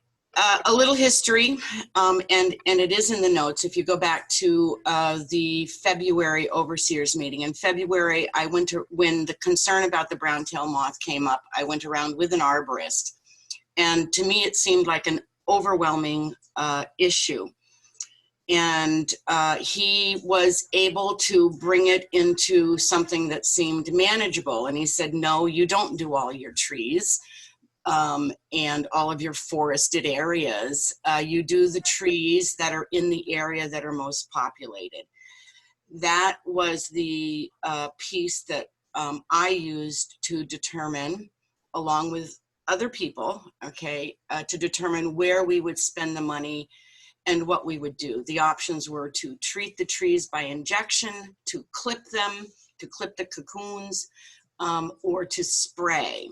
Spray seemed to be limited at that time, because what I found at that time in February was there were limitations to what you could spray when you were close to the water. So we just crossed that one off. Then it was injections and clipping. It would have been $36,000 to clip these trees, and we were able to inject those 3 park areas that are highly populated in the summertime for about $10,000. And that's what we did. The trees that have been in, and let me tell you, I receive daily communications from individuals in the village, and people they've hired to come in to find out what trees have been injected or not. We injected the oak trees in Auditorium Park and Blaisdell Park. We injected the fruit trees that are in Ruggles. Luckily, those huge trees in Ruggles are not oak trees. It's my understanding that the brown-tail moth is cyclical. People that were infested last year in southern Maine aren't seeing very many caterpillars at all. My hope is that this is our worst year, and next year they will move forward. And we anticipated this back in February. And we anticipated, and there were many communications along with the CDC warnings. Our own Drexel in the village hosted a meeting over in Belfast about the brown-tail moth. We are still surprised when they started dropping onto my deck 2 weeks ago when they came out of their cocoons. I was appropriately, like everybody else, totally grossed out. A friend of mine who just come back from California had just mentioned in passing that somebody was going to come and talk to her about spraying a tree. So I said, well, that's really interesting, because I didn't think spraying was an option. Well, come to find out, at this point in time, or 2 weeks ago, spraying was the only option to try to eliminate the caterpillars. So what happened was a chain reaction in my neighborhood, where we all had this company, Hawks, come in and spray our trees. They used 2 products, one that's sort of innocuous and somehow environmentally okay, and another one that's extremely toxic. But it was immediate gratification. I have not seen a caterpillar, okay? But again, you know, I did my property, my neighbor did their property, another neighbor did their property, and then people call, and I've been referring them to Hawks. It is pretty much the only option now. I also bought 2 cans of Raid, which was very effective also. So we are inundated. It is an infestation. The reasoning we used for the injections was with the knowledge that you don't just inject 1 year. The caterpillars come out, they eat the leaves, and then they die. And yes, when they die, they still leave their little hairs all over the place, but we could persist for, you know, one season, and see how that worked. So that's sort of where we are. It is not, it's not reasonable to think that we can spray all of the forested areas in the village. If nothing else, it's financially prohibitive. The other thing is, I think we've lost our moment. It is too late, and they will turn into moths. They are white moths. You will see them everywhere. They are attracted to white. People have ways of dealing with those so they don't make cocoons and turn into caterpillars next fall. I'd be more than happy to share that with anybody who wants to know. I, like many other people, have been itching for 2 weeks. The best treatment I found is Benadryl lotion, although there are lots of recipes out there. So if like I said, we had these conversations back in February. It is no surprise to me that this is where we are with this. I am just hopeful that they move to Bangor next year. Any questions? Miles? Vicki, now that we've discovered that spraying is necessary and effective, I mean, many of us have sprayed, do you have any suggestion in areas such as Cradle Row, which seems to be really an epicenter of them? Would it make sense, if we could find the money from somewhere, to consider spraying that area now? And it doesn't seem to be too late. I mean, we're still seeing hawks in the village spraying. I think what my fear of doing that is, then we're going to find, you know, an area down at the end of Shore Road and an area up at Bluff Road. And so why are we spraying one area and not another? It's not a populated area. There are not people there. I mean, there are people there. You go there carefully. People are working on their boats and stuff there. I could say, yeah, you know, that's logical. But my personal feeling is that we did our due diligence. We treated the trees with a protocol that I thought was acceptable. I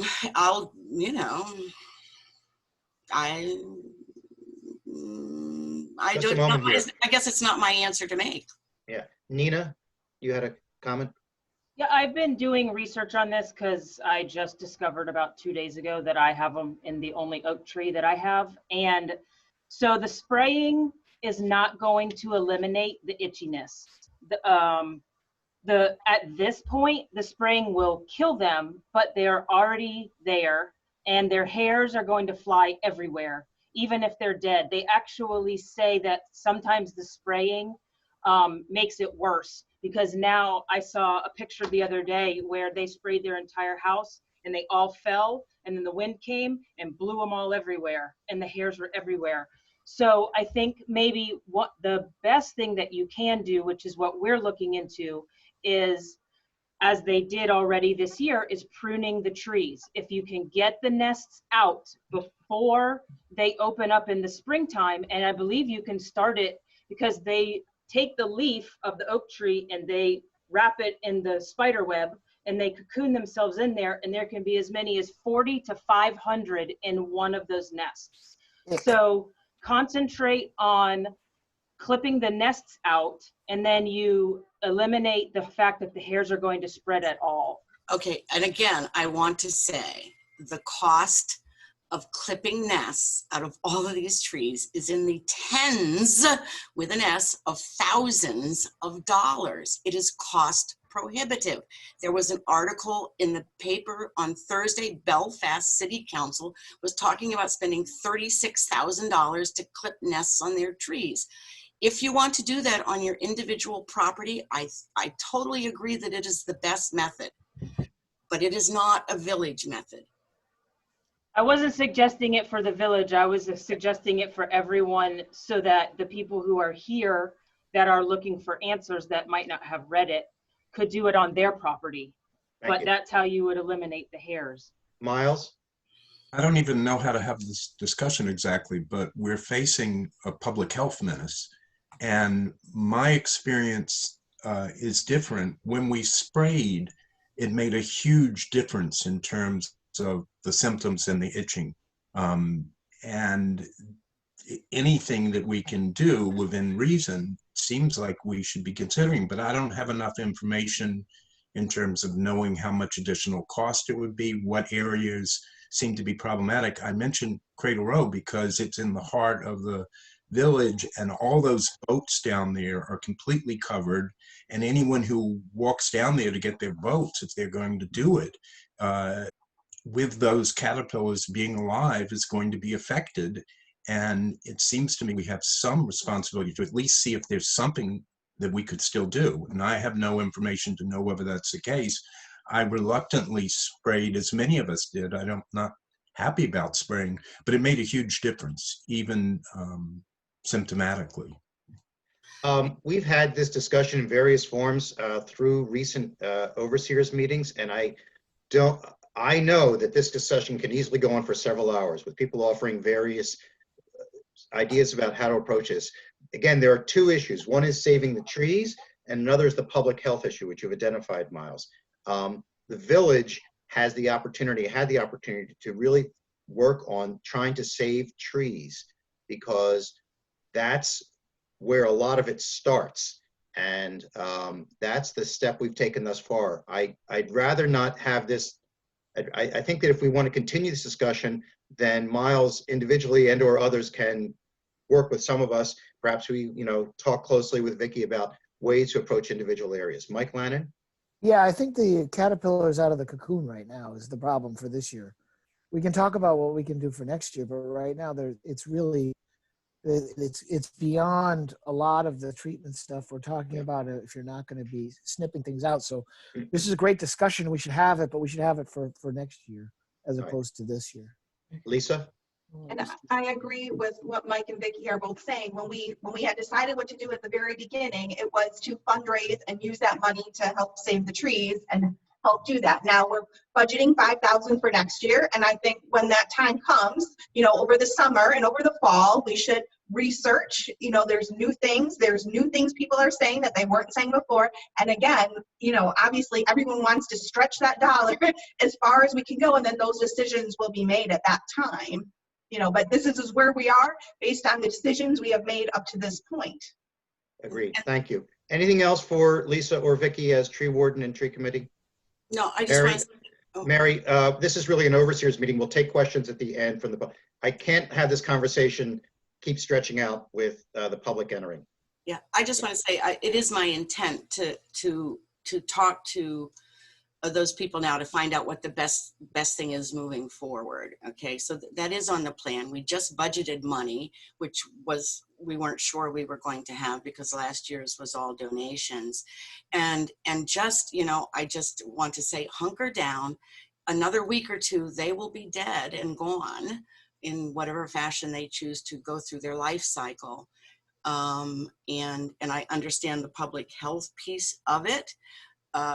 But I've often compared it to, the black flies, which Maine people have become very willing to cohabitate with. Anyway, I don't mean to make light of it. Like I said, I have been affected also. Okay, Mike. This is just to say, Mary, there is another time for you to comment at the end of this meeting, Mary. There's an opportunity for people to comment again. Yeah, that's all I want to say. Move on now. Communications Committee, Lisa. Sure. Okay. So the last meeting we had kind of left off with that I would be purchasing signs. And as everyone saw, we had like this large spreadsheet about every sign you could possibly think of in all different areas. And Michael and I have worked together very carefully through another long process and narrowed it down to exactly what we felt we needed. And to be honest, we went to the smaller amount, figuring that we can always get more if we need to get more, but we really tried to pare it down to the absolute minimums of what we needed. And so what happened is I did order the signs, and I think the cost will be about $600. And I say that because it was a much less amount than what we had anticipated. And then in the end, the company wasn't able to get like the nuts and the bolts and the things because of their mail system with COVID. So we ended up getting some of that on our own. So, but I'm sure that that final bill will be about $550 to $600, which is, you know, less than half of what we had anticipated or brought to you to begin with. The signs that we had decided on were one large one for the wharf when you enter the wharf, and then another one saying no jumping and no swimming right on the blue building on the wharf that kind of takes place of the lifeguard one, which will now be on the lifeguard chair at the beach. There will be one sign at the beach area, on the Ruggles Beach area, one right in the center where the playground and the basketball meet, and then two small ones designating the two kayak areas at the top of the hill of the kayak area and on the other bottom side of Ruggles. The two on the wharf were already put up, and Bill was working on putting the rest up with stakes that we purchased and getting someone to stamp those in this week. So if those aren't in yet, I'm sure Bill's working on that and getting those put in. Also, I put up very descript ones that are laminated on the boards. And I know now that the governor has now changed the quarantine yet again. And so I will update those this week as well. This kind of borders on the safety committee, but Michael and I had kind of engaged with Jenica Lundy and Gina Cressy to discuss the library situation, because as we were going to order the sign saying what we were doing at the library, the Belfast library and such still were not open. So we had basically at that time decided to close the library as of now. So I just laminated a sign on there since we could change it saying that as of now it's closed. In the meantime, Belfast Library has opened. I don't really know if that really changes our opinion, because they have many different systems there where they are quarantining books and doing all these things that we do not have the personnel to do. So for as of right now, unless I hear from something different from anyone here on the board, I'm leaving up that sign saying that it is closed for the time being until something else changes. Yeah. Okay, all of those. Let me see, did I cover all the signs? Oh, and also we printed up some signs with Jeffrey, and so there's a sign just laminated, and we have extras to go on the public dinghy saying that that is not disinfected, use at your own risk. That is the signage. Oh, there's also signage at the community hall and the office, and you know, I just want to say a big thank you to Bill and Nina for all of their help with all of this. But there is signage up outside the building on the doorway with the procedures and everything. There was also an email that went on to Dan's website that said the hours and the procedures as well. When I get the new governor, when I get the wording for that and we change the signage, I will also have Dan post that as well, and I will do that this week and get that done. Any questions about any of that, the signage, anything? Questions? No? Okay, very good. Thank you very much, Lisa, for Yep. staying on top of this. I know it's been a lot. Finance Committee, Judy. You're on mute, Judy. You've just seen the work of the Finance Committee, which is the budget and the warrants. I also want to appoint two people to the Finance Committee, Fred Lincoln and Wendy Huntoon, who will become the new treasurer also, assuming someone doesn't run against her and win, but I suspect that there can be a few people running for that position. So I will be appointing now. I don't think I need overseer approval for this, Wendy Huntoon and Frederick Lincoln to the Finance Committee.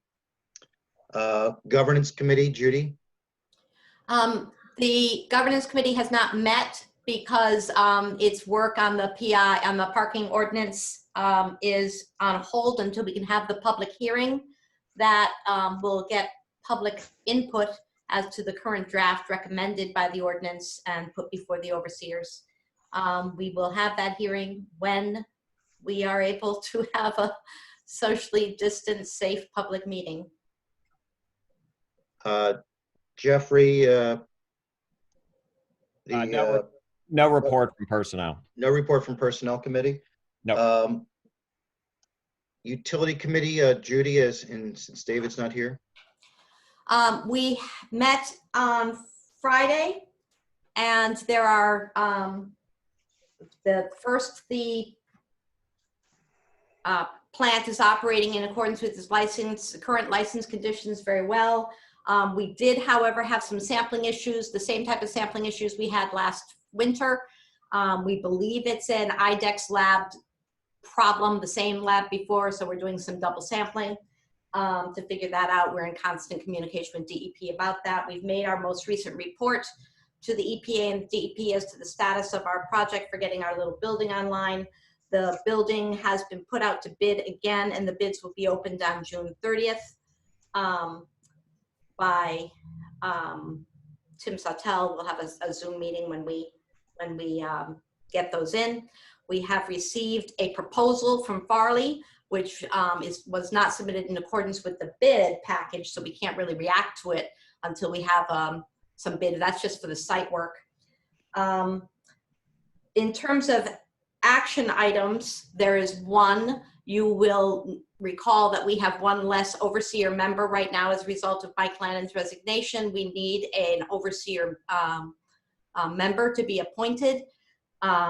Jeffrey has had his arm twisted behind his back, and the overseers, the utility trustees voted unanimously to ask that Jeffrey Wilt be appointed by the president to fulfill the term left vacated by Mike Lannon. Thank you. So you'll have to appoint him. Yeah, I'll appoint Jeffrey now to fill out Mike Lannon's term, which I have somewhere written down when that ends. I think that's next September. Of We're 2021. a year, September 21. Mm-hmm. And then the other action item is to just remind everyone that their bills, although they're not in Bayside, maybe they still have to pay their water and sewer bills. And some polite reminders have gone out by Amy. Don't be surprised if you get one. The bills are important to pay because the services that the utilities provide are important to you when you get here. So please pay your bills. Vicki? Yeah, I just want to say that a few weeks ago, David Crowfoot had approached me as far as being an overseer on the utilities, and I hesitantly said, you know, I would do it, and then I never heard anything. So just as a matter of propriety and kindness, it would have been nice if somebody had followed up with me. Okay. It would have been, Vicki, and if David had told us at our meeting on Friday that he had had that conversation, it would have been valuable to us. We did think that your value would be very valuable, but we knew you were very busy with brown-tailed moths and trees.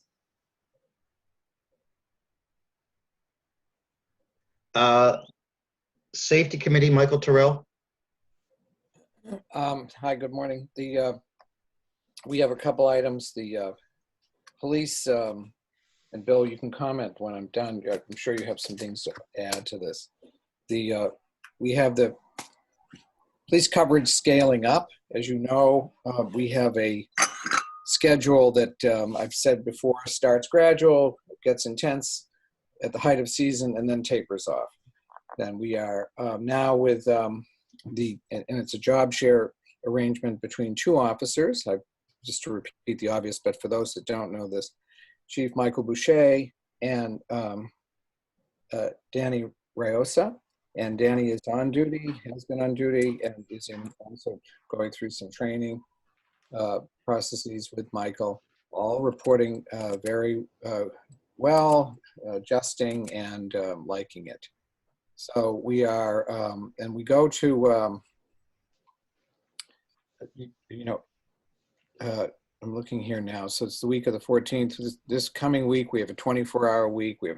We scale up to a 36-hour week, and then at the end of the month, we go into July, we go to the 40-hour weeks. These are how, this is the typical pattern, and we're following that. Bill, do you have anything to add about police? No, they're starting to ramp up slowly. I know Danny, last night I observed when Danny was on, very quiet in the park because of, you know, the COVID thing. It's real quiet. So he looked like he was really bored. He did get out of his cruiser. He did walk all around the park. I've seen him walking around the other parts of the village. Nothing's really going on, but he gets out of his cruiser and walks around, which really looks good. So we just see how that goes. I have to work a little bit more on our in-house scheduling with Chief Boucher. Once we get that nailed down a little bit better, and that will be in really great shape, I think. Okay, thanks, Bill. The lifeguard coverage, we have, through the hard work of Beanie Einstein, we have Thomas Parker teed up for orientation with Mackenzie. Thomas starts the week of June 30th. He will have 2 days of orientation with Mackenzie, so that's terrific. So Mackenzie, who's our experienced past lifeguard, stepping forward to participate in Thomas's orientation, and of course she'll be paid for that. Thomas is going to work a schedule of Tuesday through Saturday with the occasional Sunday, and frankly, I think perhaps most Sundays if we need him. He would like to earn have the extra income. I'd like to pause at this point to ask if there is a conversation, or is there any pause or input around this lifeguard scheduling, the way it's the way it's characterized, the way it's called for, in terms of the way we've talked about it consistently up to now. Having heard earlier comments about maybe scheduling a lifeguard by a tide chart, etc. Just want to make sure that, do we have a conversation that we need to have around that? Jeffrey? My recommendation is there's no conversation to be had. The safety committee has talked about this. We have a plan. We've made a commitment to this young man. It seems kind of silly to me that we would now go back at the 11th hour and suggest that his hours are going to be adjusted by the tide schedule. I mean, I think we know what we're doing and we need to do it. Lisa? I mean, at the beginning, when Mackenzie had decided not to do it, we went to this kid asking him to do more hours than what he had even agreed to, like basically begging him to do more. And so now to come back to him and say, now you're going to have these crazy hours around tide, it just doesn't make sense to me, but that's me. Michael, Mike Lannon? Also, he is a police officer here, so doing this if there's nobody, if it's really low tide, he's still the police officer present. No, Mike, we're talking about Thomas Parker. Oh, a different guy. Oh, I'm sorry. Never mind. Yeah, the lifeguard. Michael Terrell, I will ask one thing. I think you're hearing basically there's no discussion regarding schedule. Yeah. I do recall though that he doesn't have the deep water certification. Yeah, I'll come to that. I'll come to that in a minute. Okay, fine. So just my postscript on this, just in case it's of note. We schedule office coverage based on a decision to cover the office, and we open the office and we then staff the office, and we don't up and down that coverage based on if anyone's showing up. It's the same with lifeguards. We make a decision to commit to waterfront safety, and then we schedule it. We don't dial that up or down based on some whim somewhere else based on a budget, or we need to save money here, so let's dial down safety. And we do not look up and say, can you not come in today because the tide's rather high. I just don't see the logic of it. I don't think you could ever sell that to to parents anywhere. So I know we've all talked about this, and I'm glad to hear, but I just wanted to make sure that to see if there's any other dialogue around it. So having heard none, we can move on. The waterfront safety certification issue. Yes, we are pursuing that. We are hopeful that this class will be scheduled. Beanie is on top of it with a number of contacts. In fact, John, Beanie's here. If you can unmute her for a minute and we get her input with an update. Beanie, can you, I know Go right ahead, Beanie. you had a number of emails. You're on mute now, Beanie. Go ahead. Okay, just that the Red Cross is not giving out dates for this recertification. They just don't know. So I'm in contact with about 3 or 4 of the Ys and YMCAs, and they're going to let me know as soon as they have firm dates. They do, even if they do, I'm not sure that's going to happen. Yeah, and thank you, Beanie, for that and for all your work around it. The one thing, just for clarification for everyone listening and for the record, he is a certified lifeguard. This is about the waterfront safety component. We have checked from a liability perspective, and Judy, you can speak to this if you'd like, to make sure that we're covered. Can we have a lifeguard so certified, but given all this COVID constraints, lacking at the moment this one certification, which by the way is just an addition to an already large certification. So his certification covers this much, the waterfront covers a little piece of it, an additional very important piece of it. Judy, do you have any comments to that, just so we can have that on record? No, not. Well, he summarized what I had told him namely that as long as we don't misrepresent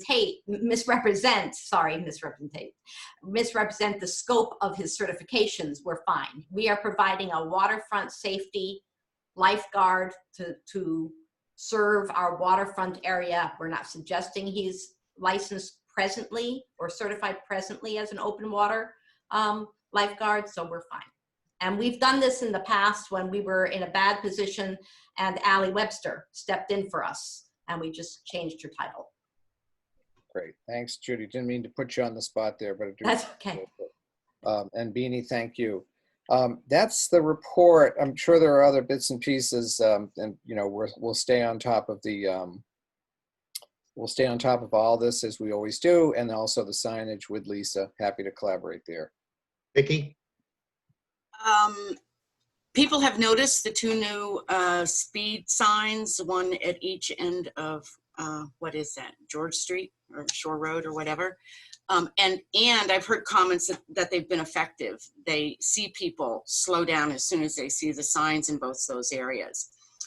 And so up here on Bluff Road, my neighbors are wondering when they can get signs up here because the speeding continues. I'm wondering if you have anything in your plans to consider that. There is, yes, we do have that additional sign. And Bill, can you speak to when that will be? I think that's the one we were going to locate up there and then also move around. Is that correct? Yes, I've talked with Michael Boucher with that, and as soon as they can get out of this training phase that they're doing and that, they're going to start to get that sign out and get moving it around. It's their responsibility to move that around. So do we know when that will be, Bill? Can we pin that down a bit? I would say as soon as I really push him hard to get it out there. It's just the thing of the timing of when the battery runs out and police officers being on duty to take care of that. Lisa?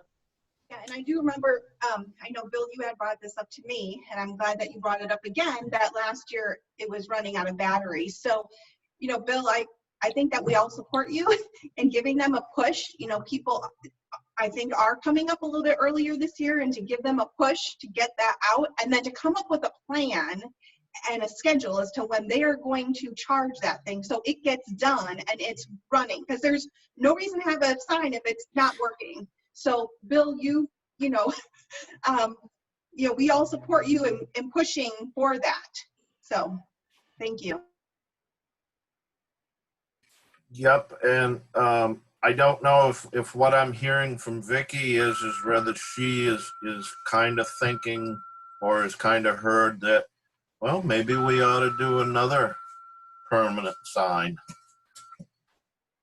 Well, for now, why don't we deal with that later? Well, for now, why don't we get that thing charged and up there? This is we have this season to deal with, and it's upon us. The permanent sign issue is a whole nother kettle of fish, and by the way, it's not called for in the budget, so we won't be, unless we want to have donations, etc. Mike Lanham? We were just talking about how the cop didn't have a lot to do down in the park last night, so it seems like they should be able to have a little bit of time to do some of this stuff. Yeah. Yeah. Well, the issue is somebody has to be on duty to take it down and charge it again. And if they're not on duty, if they're only 12 hours this week or 8 hours working this week, there's nobody around to do that. Can we move towards, with those constraints, can we move towards a plan that assumes those constraints and also results in the sign being installed, fully charged and raring to go? Is that possible? That's what I've been working on, and it's in the process. Okay. I just need to nail Boucher down to get this started. Okay, thanks. Vicky, you had your hand up? I just don't know where to start.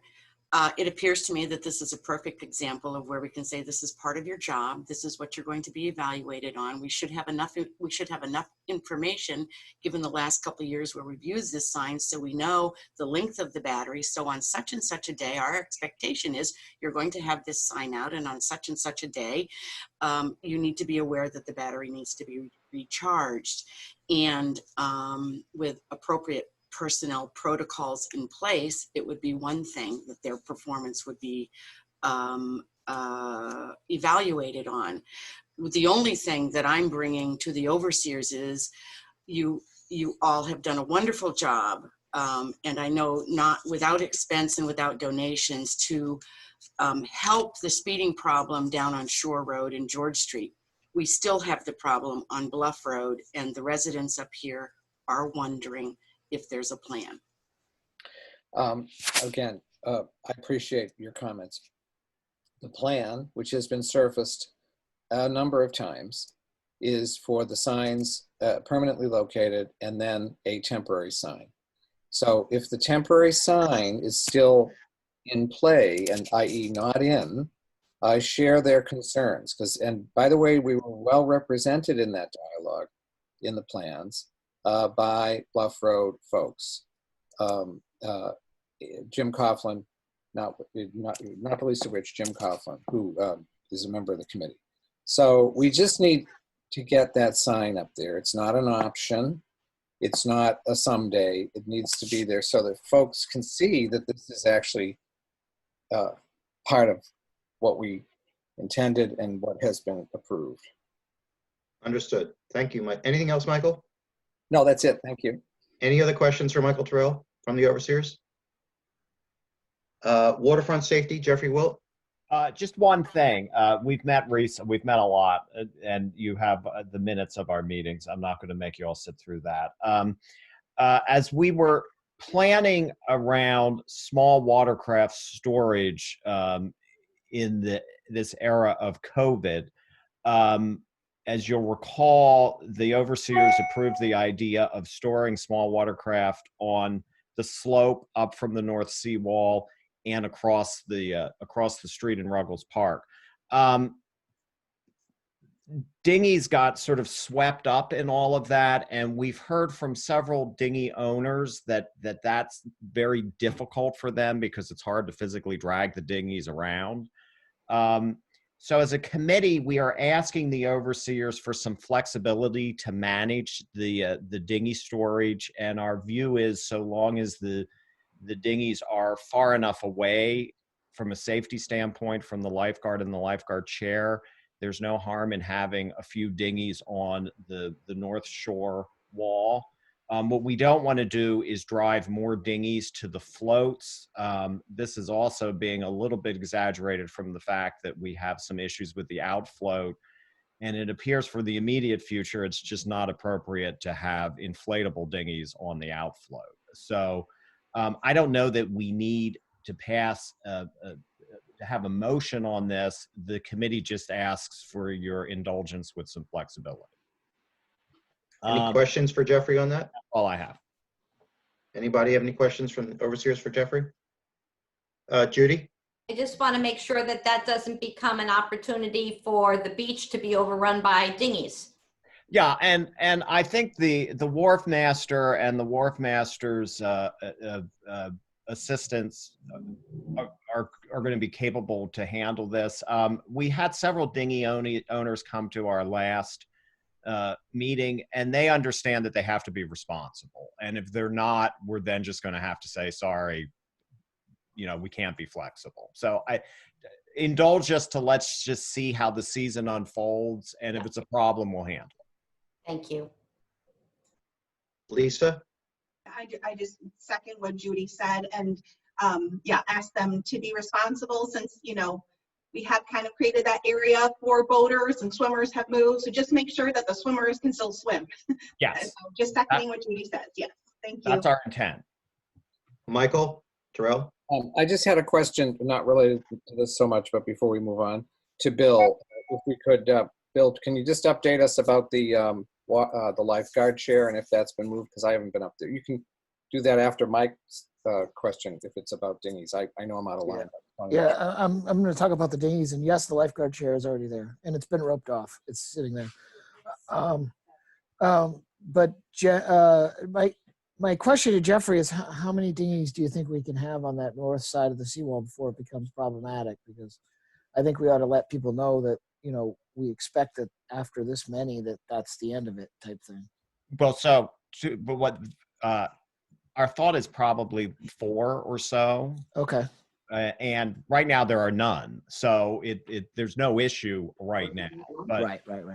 But 4 is probably what we could. Okay, just curious. All right. Thanks. Any other questions for Jeffrey? Hearing none, that's the end of our committee reports. Town of Northport issues. Vicki, anything to apprise us of?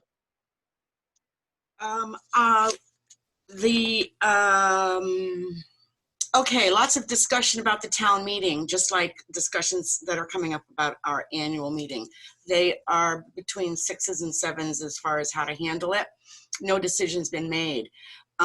There is a vote for referendums, 2 referendums. One that is particular to anybody who lives in the Northport area has to do with high-speed internet connection, and the other has to do with infrastructure.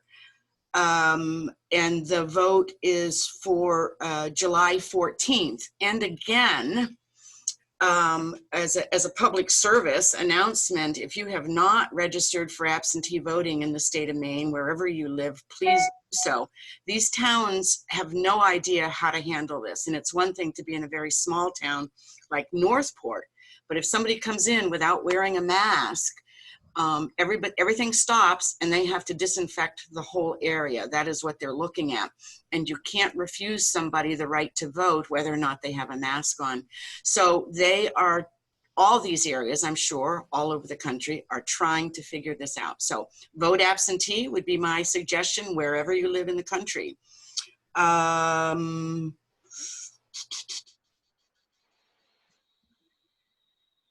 Those are the 2 things. When they come up with an idea about how to handle their annual meeting, which would be before ours, I'll be more than happy to share that because it may give us some ideas, but they're still talking about it and how to find an area large enough, etc. So that was the majority of it.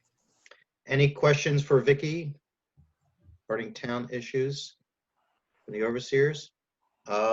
Move on to the report of the president. few items. One is the 2019 annual report. Thank you to those of you who have sent me your reports to be included therein. Those of you who haven't know who you are, but I'll be out after you after this meeting with a list specific to each report and what I'm looking for. I think basically we have about 2/3 of them. So there's still some X factors sitting out there, but I'll be in touch with you. Don't worry about that.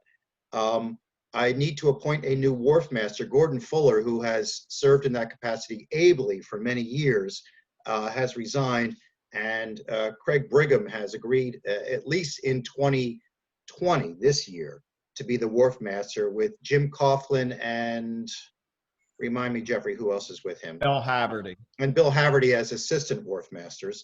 All three of them have agreed to step up to the occasion. So again, that's at least for this season. We'll figure things out further as we move along.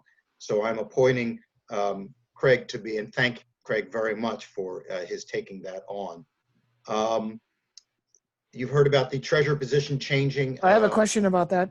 Go right John. ahead, Mike. Yeah, harbor master, which is a separate one from the town, is Gordon still doing that, or what do you know about? He is still doing that, or no?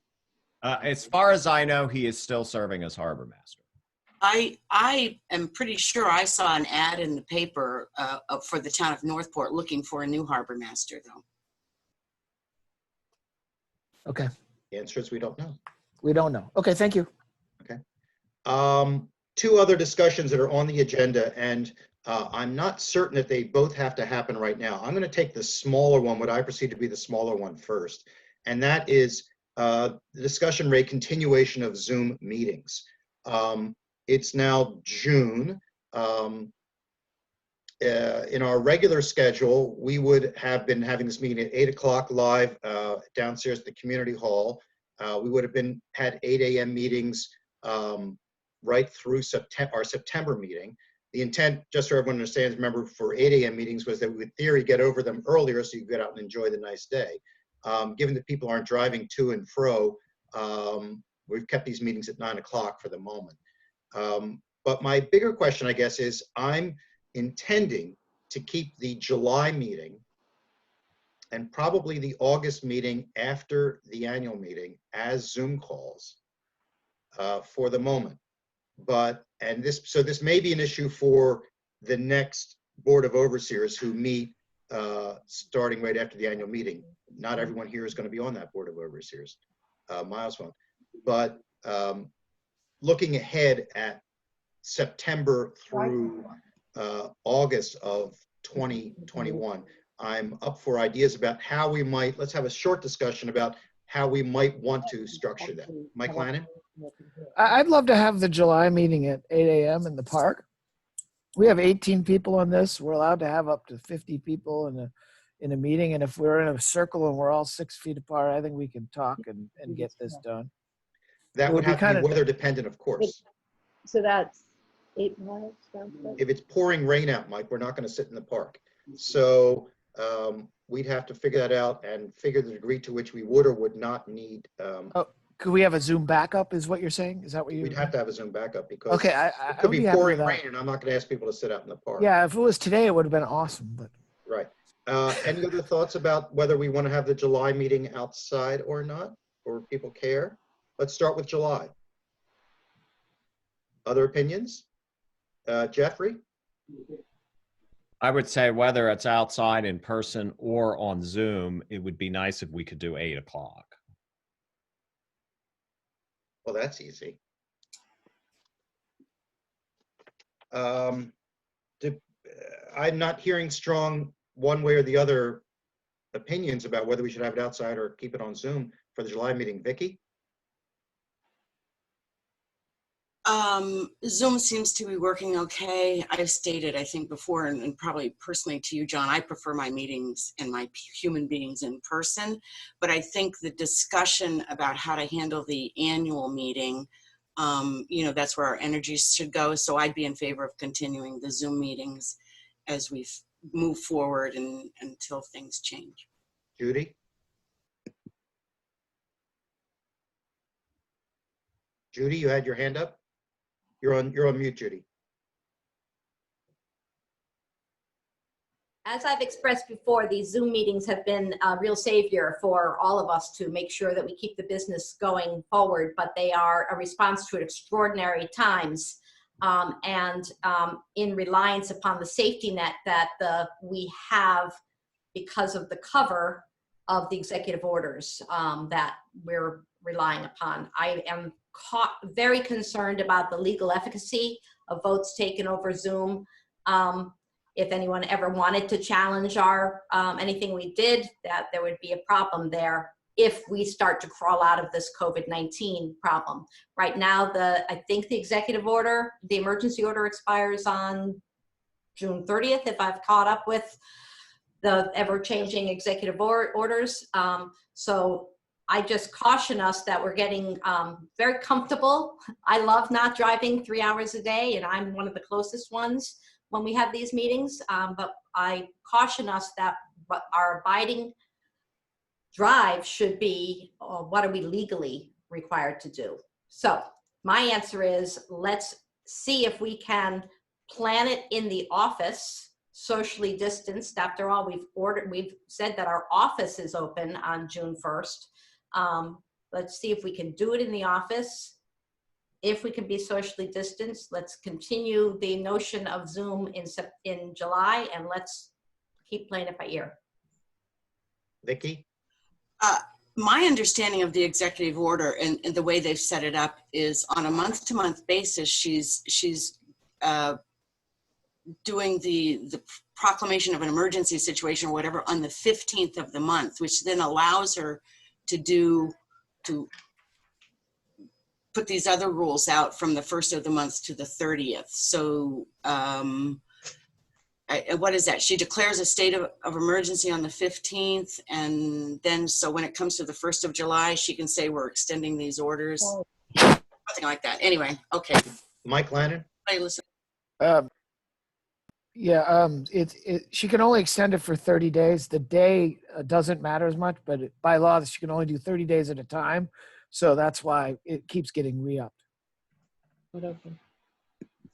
I'm willing to table this for the moment and push it out another week or two, see where things go if they, Well, I guess we've run into that before. and perhaps I'm of both minds on this, which is that I agree that there's value in being face-to-face.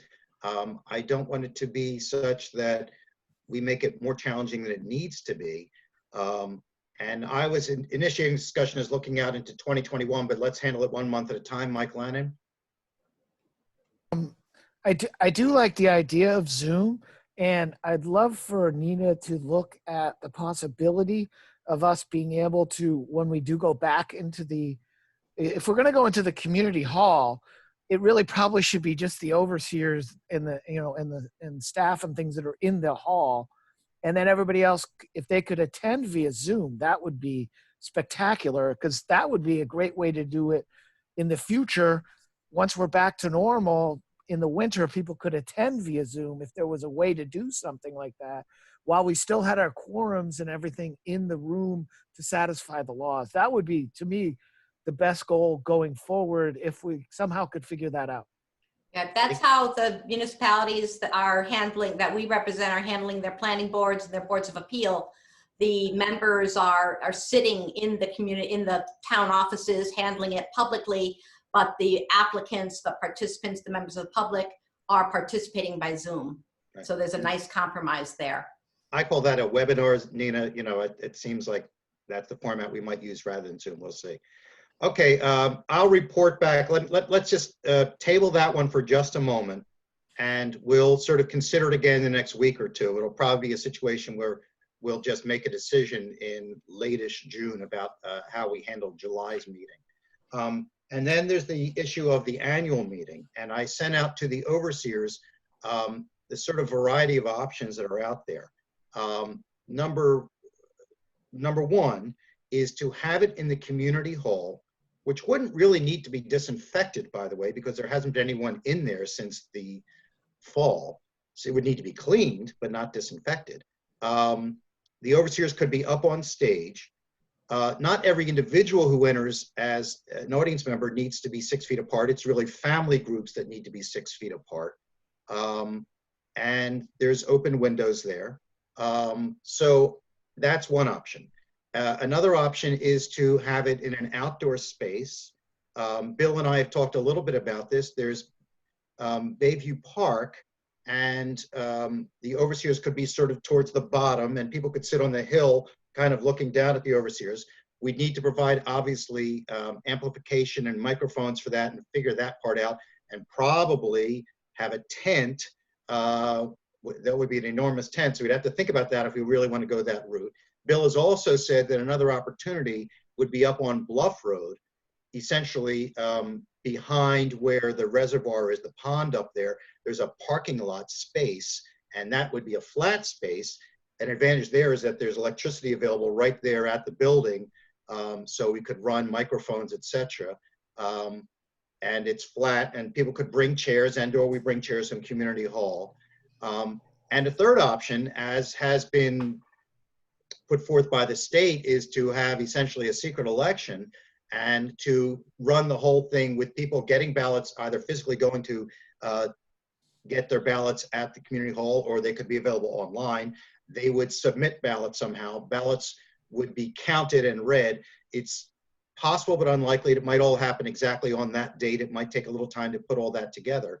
But there's a sort of online distanced version, there's an outdoor version, and there's an indoor version. Again, I don't think we need to resolve all this right now, but we need to resolve it soon, because the next time this group meets is July, and already we only have one meeting before. So we could discuss it now and/or put together a small group to discuss it. Mike Lannon? I'd also like to add Auditorium Park to that list, because it would be really cool to have it in the Auditorium Park where they used to have all kinds of meetings before. Just, it would be kind of a cool idea. I don't know if it's possible, but. The only reason I didn't suggest Auditorium Park, Mike, is that there's trees in between that block view, unlike Bayview Park. And it's actually at a steeper pitch than Bayview Park is, which has grass everywhere. You can just bring a blanket out and sit on the grass.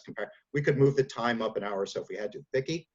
Well, and it's Auditorium Park and parking lot also. Yeah. People park there, it's true. Judy? If we are going to move the time up, if we're going to do it outside, note the warrant that we're going to ask you all to sign says that the meeting is at 6:30, so we need to know that sooner rather than later. I think that the community hall poses for us the least logistical challenges, but I remind you all that the gathering limitations is 50, and we tend to have more than 50 people at our meeting, family group or otherwise. I love the idea of the access of the electricity up at the utility building that Billy was offered as an option. I think there's lots of creative options. And I don't think we need to decide it right now unless we are going to say that it's going to be a different time because it might be outside.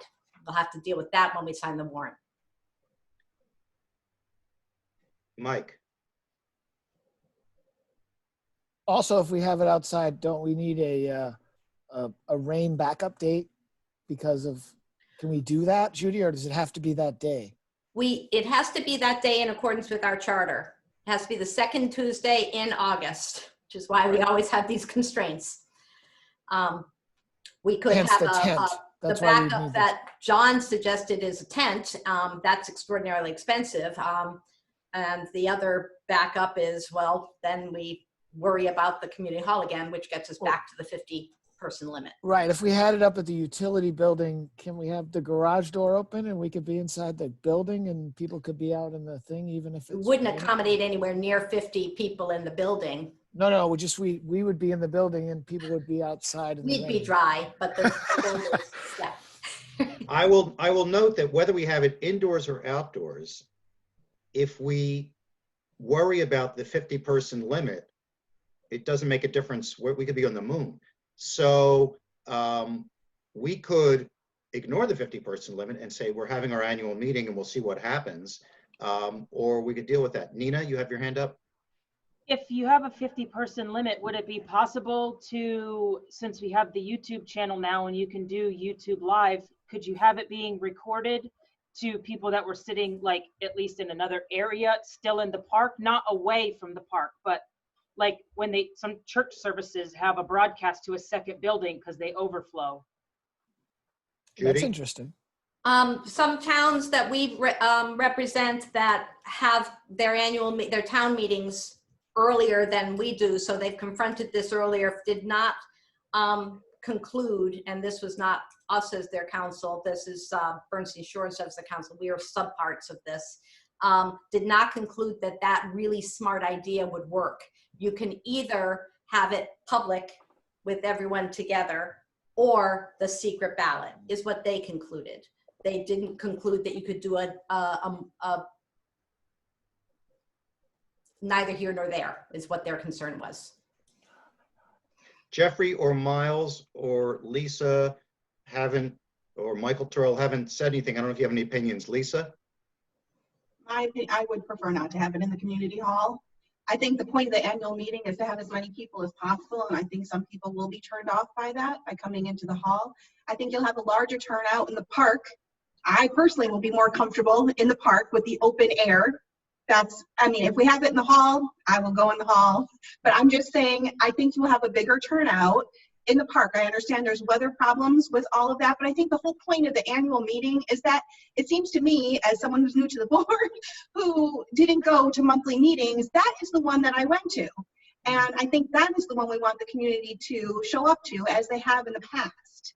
And to me, that would be outdoors in some fashion, in some form, to have a larger turnout. Jeffrey? I agree with everything Lisa just said. I like the idea of doing it outside. And, everything we're reading says if you're doing things outside, you're probably going to be safe. So I would think outside makes good sense. Michael? I agree with everything Jeffrey just said. And then he agrees with everything Lisa just said. And I would think that if there's any more deliberation on this, that we appoint a task force and name Jeffrey the chairman. I won't do that since he's just become a utility trustee. I'll work with Bill on this. And I think, Bill, I would tend to push towards having it not in Bayview Park, but up where you recommended on Bluff Road. And we'll know the weather by Saturday, Sunday, what it's going to look like on Tuesday. And so I would say we push for that without a tent, but have the community hall as a backup. But that's going to be what I'm going to pursue. Anybody have any issues with that? Bill, do you have any issues with that?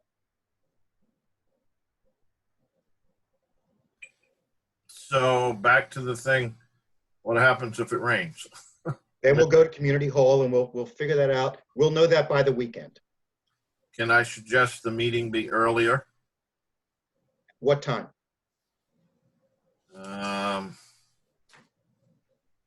4 o'clock maybe? Anybody have issues with that? These are extraordinary times. I have no problem with that. Vicki? People work. I work. I'm sure I'm not the only one that works, but. How about 5:30? I agree about moving it up in terms of this earlier the better. I agree, and if it's an outdoor event. 5:30 and gives us an hour more. I'll make that. I'll make sure that gets on the warrant. Okay. Bill, what were you saying? I just bring that up because of the sun. The sun will be down behind the trees. It's going to get a little bit darker in that area in August. Just that's all I was looking at. Yeah. Agreed. Mike Lannon? I think it really does need to be earlier than 5:30 because of that. Because especially if we have some logistical issue and we have to change because of the rain and there's delay, it just seems like we should be planning on it starting earlier just to make sure we can get it in. And I understand what Vicky's saying. So, 4:30 or 5 would probably be even better if that's something you could do, Vicky. I'm not saying it just for myself. I'm saying it on behalf of all the people that live in the community that might have a job. Yeah, that's fine. I'm extremely flexible. but the consideration needs to be there. And I'd say, you know, it doesn't get dark until 8:30, and bring an umbrella and a flashlight. Yeah, I can adapt to.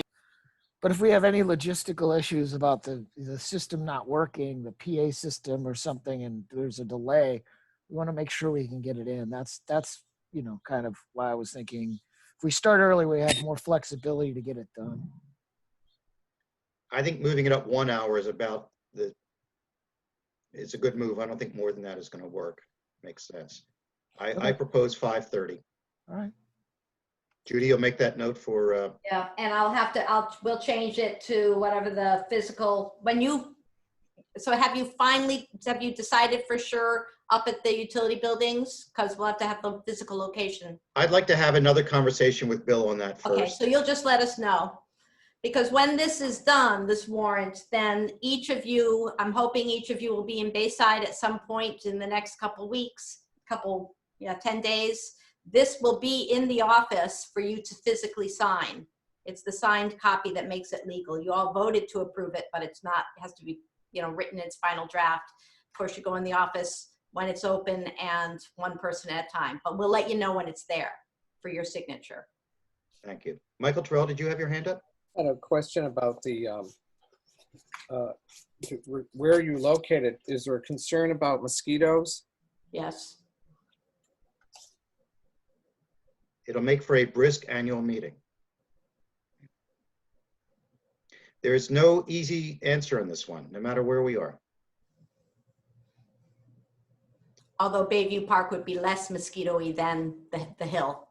Bayview Park is less mosquito, but I think Bayview Park would be a bigger issue in terms of just the physical, the pitch, et cetera. Mike Lannon? But we have the automatic, there's already a structure there that we can hide under, right?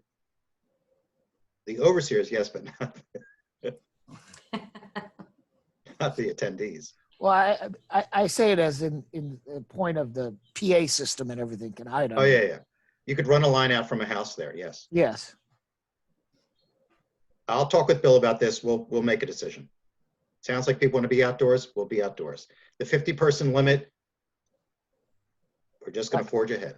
Right, and Mike I would vote for the Bayview Park because I think it's more along the lines of what we would look at from the history from Auditorium Park, and I think it would make for some wonderful historic pictures for the COVID epidemic if we had it down in Bayview Park. And so from history's point of view, I think that would be awesome. Okay. Like the Greek amphitheater. Exactly. Yes.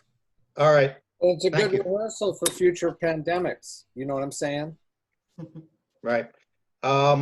Report of the village agent, Bill. Oh, I'm sorry. Oh, sorry, Judy. One other detail that we always, that I tend to forget, we'll have to do voter registration. I'm going to set up a notice for that. I'll do it at the community hall porch. I will make sure in the notice that people know they have to wear masks, that they can't come in the building. But it's particularly important that we have it this year because the voter registration list disappeared last year under our old office manager's watch. We have reconstructed it as best we can. So we want to encourage everyone to make sure their names are on the list, particularly if by some reason we feel we have to go to secret ballot. So how does this work? I mean, is this before the meeting that you register the voters, or people go in ahead of time? Well, make sure their name is on the list. If we've reconstructed the list that was lost by taking the 2017 and 16 and 15 information. If you're already a property owner, like all of you here, you're on the list. But it's particularly important for if there's been deaths or if there's been changes of title. Those people need to not assume that the village has caught up with that because the village last year didn't do a good job of keeping track of that. But when will this take place? Is there a particular day that this happens? It'll be a Saturday on the porch of the community hall in beginning of July, consistent with what I've done for the last 10 years. I put a notice out. Danny's always wonderful about putting it on his website. One of the beauties of it is I get 2 hours worth of reading done because no one ever comes. Oh, I was just going to ask if you needed help. This year, I'm hoping that people will take it seriously and come. Do you need help manning the booth? No, as I said, no one ever comes. I get 2 hours worth of reading done. For Dan Webster, also, Dan, note, obviously, we're talking about a lot of changes here, and we'll keep you alert as to how we want to structure communications, and Lisa also, how we want to structure communications going out to people, given that there'll be a different venue, different time, et cetera. We'll be on top of that. Now I'd like to turn things over to, Dan, did you have anything you wanted to say? So you light up there. Bill, village agent? I just said thank you, John. I just said thank you. Sorry. Bill? Okay. Lisa, I'm still looking for that CD for you. Signs everywhere, signs. To make you listen to that periodically to help you through that process. I don't have a lot to say. All the committees and all the chairmans of all the committees and all the volunteers on these committees are doing a fabulous job on everything that they're working with, which has taken a lot of work away from the village agent, which is good. So when it comes to the village agent report now, there's not a lot to talk about. And I'm at the end of the meetings now. So you guys have basically talked about everything that I probably would have talked about, which is good. So the signs that Lisa talked about, they're all up. The lifeguard's chair is up. The fence is around. I found the fence material to put around the lifeguard area to keep the 6-foot distance. I found that yesterday. I purchased it. I have to put that up. I have talked with the lifeguard. We're going to sit down when we get a little closer to when he starts to work on things that he needs to know and keys. One of the questions that has arisen, and I'm not sure, the yacht club made a $250 donation to the village. I had heard from Gordon Fuller that the key is going to be changed at the yacht club to help with non-access. One of the issues is our lifeguard uses the bathroom at the yacht club. And so we may have to purchase some toilet paper, some sanitizer stuff and things like that for the bathroom at the yacht club was one of the suggestions, and find out whether we can get a key for our lifeguard to be able to go in and use that facility. I know that there are also some plans at the yacht club to maybe redo the floor and different things like that. So I don't know how that's going to work to be able to provide a bathroom for our lifeguard. So that's still in process. Don't know if I need any guidance from you guys on that or not. That's going on. Trying to get the police department up and running here. It's been a little slow. Definitely will try to get on the case of the speed limit sign, portable one, get that up and running. It may even have to be that I may have to go back to taking it down and charging it and putting it back up or something, you know. I'll work on that, but we'll try to get it up there as quick as we can. The roads are all in pretty good shape. The village is relatively in good shape, other than all the brown-tailed moths around causing trouble for me and other people.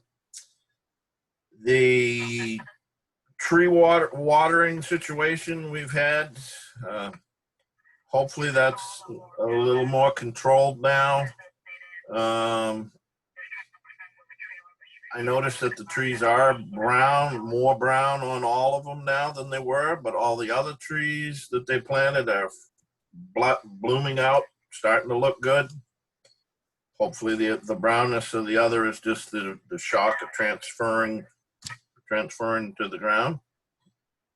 Other than that, I think everything's good. Does anybody have anything that they'd like to talk about? One of the questions that keeps coming to me, and is people swimming off the dock. That's still a big concern because they're still using the dock to go swimming, even with the sign up. I just kind of turn a blind eye to it best I can, but I am getting people asking me that questions all the time, and some of the fishermen are giving me some of those questions lots of times on that. So other than that, I guess that's it. Vicky? Yeah, Bill, I have two questions. One, you were the liaison between CMP and getting a tree taken down. Have you heard anything back from them? I have not heard anything back from them, but that is not unusual. It is very hard to get CMP and to get their arborist and get things in line. It's hard to do that process. I'm still working on it. But you had told me at one point you had made contact with and you put the order in. I'd made contact through the tree company itself that does work exclusively for CMP. They had called that day and talked to the arborist, so he was aware of it, and he was given my contact information, but I have not received nothing back. So the next step is to start getting on the phone and tracking it back through a different way. Yeah, if you could just follow up, I'd appreciate that. The other is in front of where I live, there's a paper road. It's village property. A few years ago, the people at the other end did a whole bunch of construction. Over the years, I've had my lawn people and I myself would mow there. It's getting very, very overgrown. So I'm wondering if it would be feasible, if you could just ask Basil when they come over to do the little lot over here by the jail, maybe once every 6 weeks, they just go down there and clear it out. It's a great place for people to walk. It's a lovely little walk. People walk their dogs down there, and I'd hate to see it get overgrown and then disappear and nobody realizes, that it's really a road like some of the other places that have happened. Is that possible? It's possible, but there again, you remember what Steve said about budget, and we're so close. We don't have much contingency. I don't know what that extra cost will be. It's not on the normal contract, so to do that. So it would be an extra cost. I don't know what that is. I can check into it and may come back at a later date to give you a price. Does that satisfy you, Vicky, or? I'm requesting that, you ask them and you do whatever you have to do to get it done, if nobody objects. Well, I'll have to object because we don't know yet what that cost will be. I would rather that Bill get the cost for us and the overseers be able to make some sort of determination based on that. Right. I agree. Thank you. Okay, it's on my list. Anything else for Bill? One other thing I forgot. For the last year and a half, we really had nobody cleaning the downstairs of the community hall, the office, the meeting room, and that stuff. So it got pretty disgusting in there. Between Amy and myself, and I think Nina's helped a few times. We tried to do it ourselves a little bit here and there, but we're not, I don't have time. I can't say I'm not a professional cleaner because that's what I actually used to be. I just didn't have time, nor I want to do it. So I found, Nina had found this woman that she has to do it. And so she done the cleaning to get us back open. And it was like $100. I making a suggestion because I know there was money in the budget and I don't think it's been used, that she come in like every 2 weeks or maybe once a month just to do the quick through and make sure the bathroom's clean. So we've started that process. I just wanted to bring you up to date because we got to have somebody doing that. I usually grab the trash and get rid of that, but we need somebody cleaning the downstairs at least for now. Thank you. Got a very reasonable rate, so she's done a good job. A lot of people that's come in and said, "Whoa, we never seen this place so clean." Other than that, that's it. Michael Terrell? Yeah, just a question about that lifeguard access with the key. Can we make sure that that's all done by the time he starts, which is week after this one? I'm trying my best right now. Well, we've had, what's the history? We've always had a key, have we? Yes. So then we would assume we'd always, why would that change? Or we just Because they closed the yacht club because of COVID. Jeffrey, is there any way that you can broker this or make sure it happens? Yeah, I'll just talk to, Craig Brigham, who is our new wharf master, is on the yacht club board. So I think we can just talk to Craig. I agree with Michael. I just want to make sure that's as fluid as possible. We don't have someone start and we don't have an answer for this. I will, as luck has it, my younger son works for Craig and I drop him off every day. So I'll make sure that discussion happens tomorrow. Thank you. Anything else for Billy? Bill, thank you so much for staying on top of all these many issues. Report of the office manager, Nina. We're calling you office manager for the moment. We can change that title however you'd like to do. Whatever it is today, that's fine. We have now a YouTube channel where the meeting videos are being uploaded, and it's connected to the NVC main email address, and the ones that are recorded are put up there. I also have the historical videos, and I'll be putting those up also. The office hours are everybody, we're all in communication.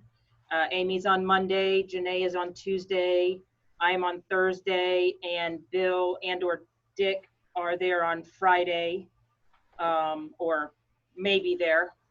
The phones have been forwarded to, so when the office phone rings, it rings directly to my cell phone now. So I answer the phone all the time. And so that's being taken care of. As I get messages, I email or call those who need to get things taken care of. Last meeting, I was given a budget of $1,500 to get the PPE gear, and that was taken care of. It actually came in at $800, so we saved $700 there. We've been handing it out as needed. It's locked up so it doesn't disappear. I have spoken to the accountant because one of the issues is getting financials in time for the overseers meetings. And I have asked him specifically what he needs us to do to get those reports done timely. And so we've changed the process to help him get those reports. So you should start getting financials before the overseers meeting instead of having to wait. So that will be taken care of starting next month. I have been directed by the utilities committee to work on the contract with Steve to get online payments set up for the CUSI utility payments. So that will be moving forward. Janae has been in the office on Tuesdays, and she is also working on getting all of the hard paper files organized and put together. And that's moving forward. We're also just offered on Friday from David new filing cabinets, or not new, but filing cabinets that he has that would be new to us. So we are going to follow up on getting those and getting the broken ones out of the office. And I would like to propose, not directing, but asking the current financial officer to create a document to outline the tasks required when he hands it over, because I don't really have a document and I don't want to have any surprises. I want to know what's expected of me so I can plan ahead. So just some sort of a document that will help, because I know he's available to ask questions, but I think it would be a good idea to have a schedule of things that he does now so that I don't drop the ball on anything. And that's it. So directed, and if you need me to weigh in on that with Steve, please tell me how to. A couple of quick things, Nina. One is that this particular Zoom session had about a 5 or 10 minute gap in there where the treasurer's report essentially was. So I don't know if you're able to edit this video or not, but the video coming out of this doesn't need to have that long period in there where we were all sitting around twiddling our thumbs. So Okay. if it's possible to take that gap out, that would be good. Okay. Secondly, if the office phone rings through to your cell, Mhm. what do we do? I know this is looking down the road for when you take that 1 month and go to Buenos Aires for vacation. Well, lucky for you, I don't get to go on vacation. So no, but in all honesty, I have employees that could handle that. And so that's not a worry of mine. So, you know, also when I'm on vacation, I still have to work because company's payroll doesn't stop, and I'm still the one doing all of that stuff. So I still carve out time. So, but yes, if I'm ever unavailable, then it rings to our office phone. So that would ring here in my office where an employee is. Okay, thank you. Mhm. Any questions for Mike Lannon? Shouldn't the thing from Steve flow through the personnel committee and then on to Nina with respect to the duties? I would kick that at Jeffrey, but I don't see him on the call. Oh, there he is, Jeffrey. Ask that question again, Mike.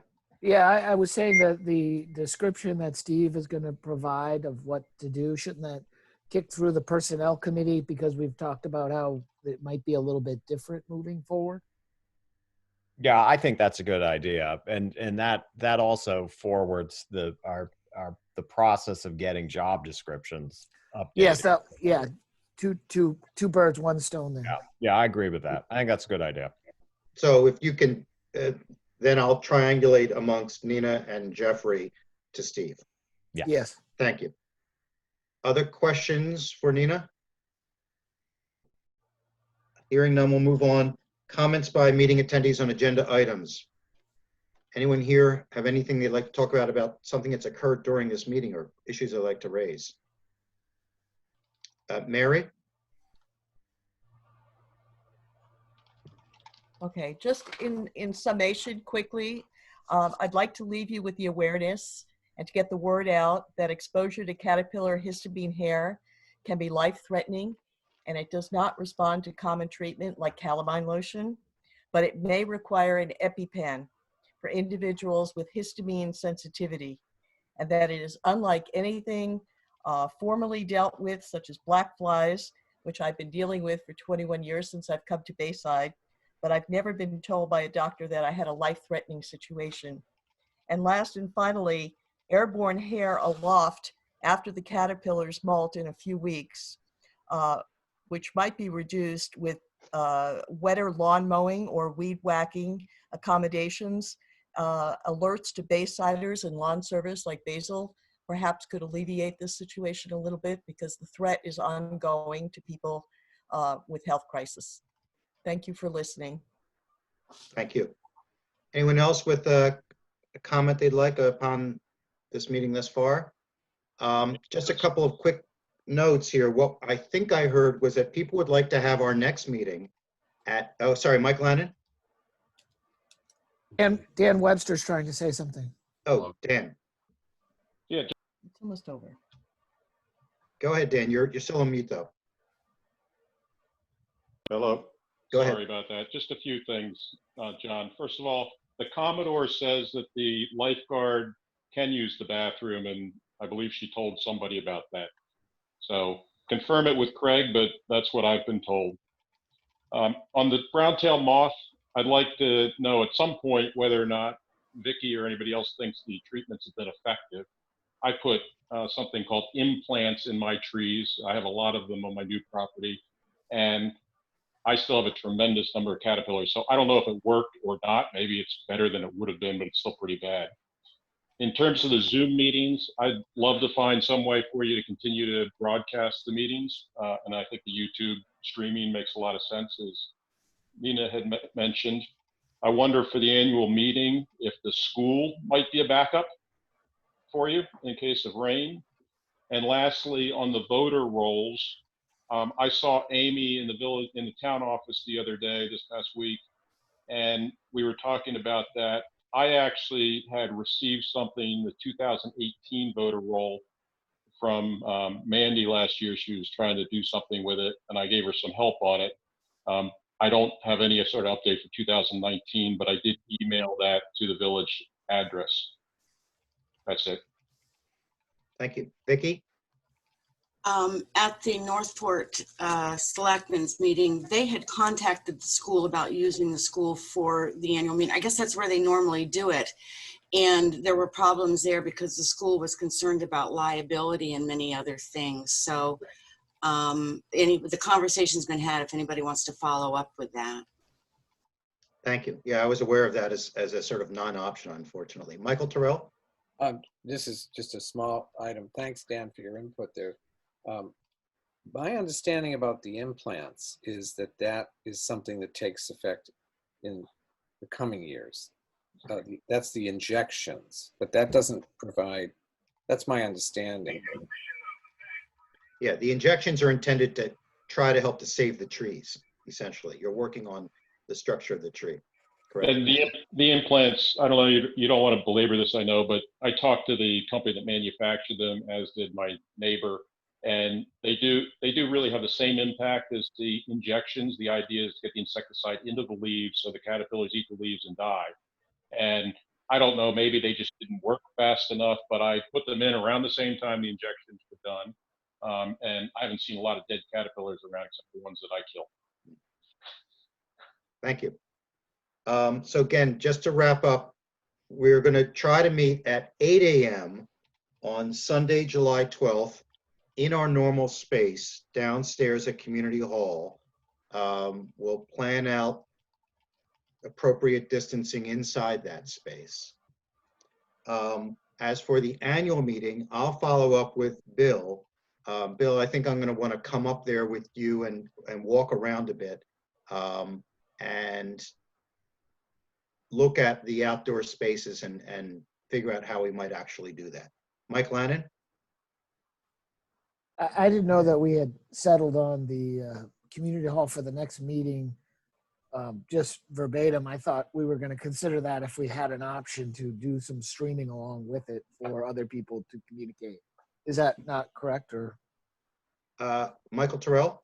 That's what I thought, but maybe I'm just wondering if we do that, though, can we have an option? We can still dial in if we're not in the village, correct? And would we be dialing in on the phone, or would we be dialing in on Zoom? Nina? I can get it set up. I mean, like in my office, I just have a little camera that was like $50. So we can get one of those to go in the community hall, which will be the easiest way to fix all of this. And then it also solves the issue of, we just position it for these meetings and you dial into Zoom as NBC Main and you're all sitting there at the table, and then everybody else dials in just like this. And in the future, if we do the streaming like we talked about, that would accomplish that as well. Mike Lannon? Yeah, and then we would need a monitor, right? Nina, to Yeah. make sure that we could see the people that are online who want to comment, right? Mm-hmm. Yes. Okay, so I don't know if the office has one of those, or do we have that we could have available to set up, or? I'll work with Bill and we'll figure out what we have and what is a way to accomplish this.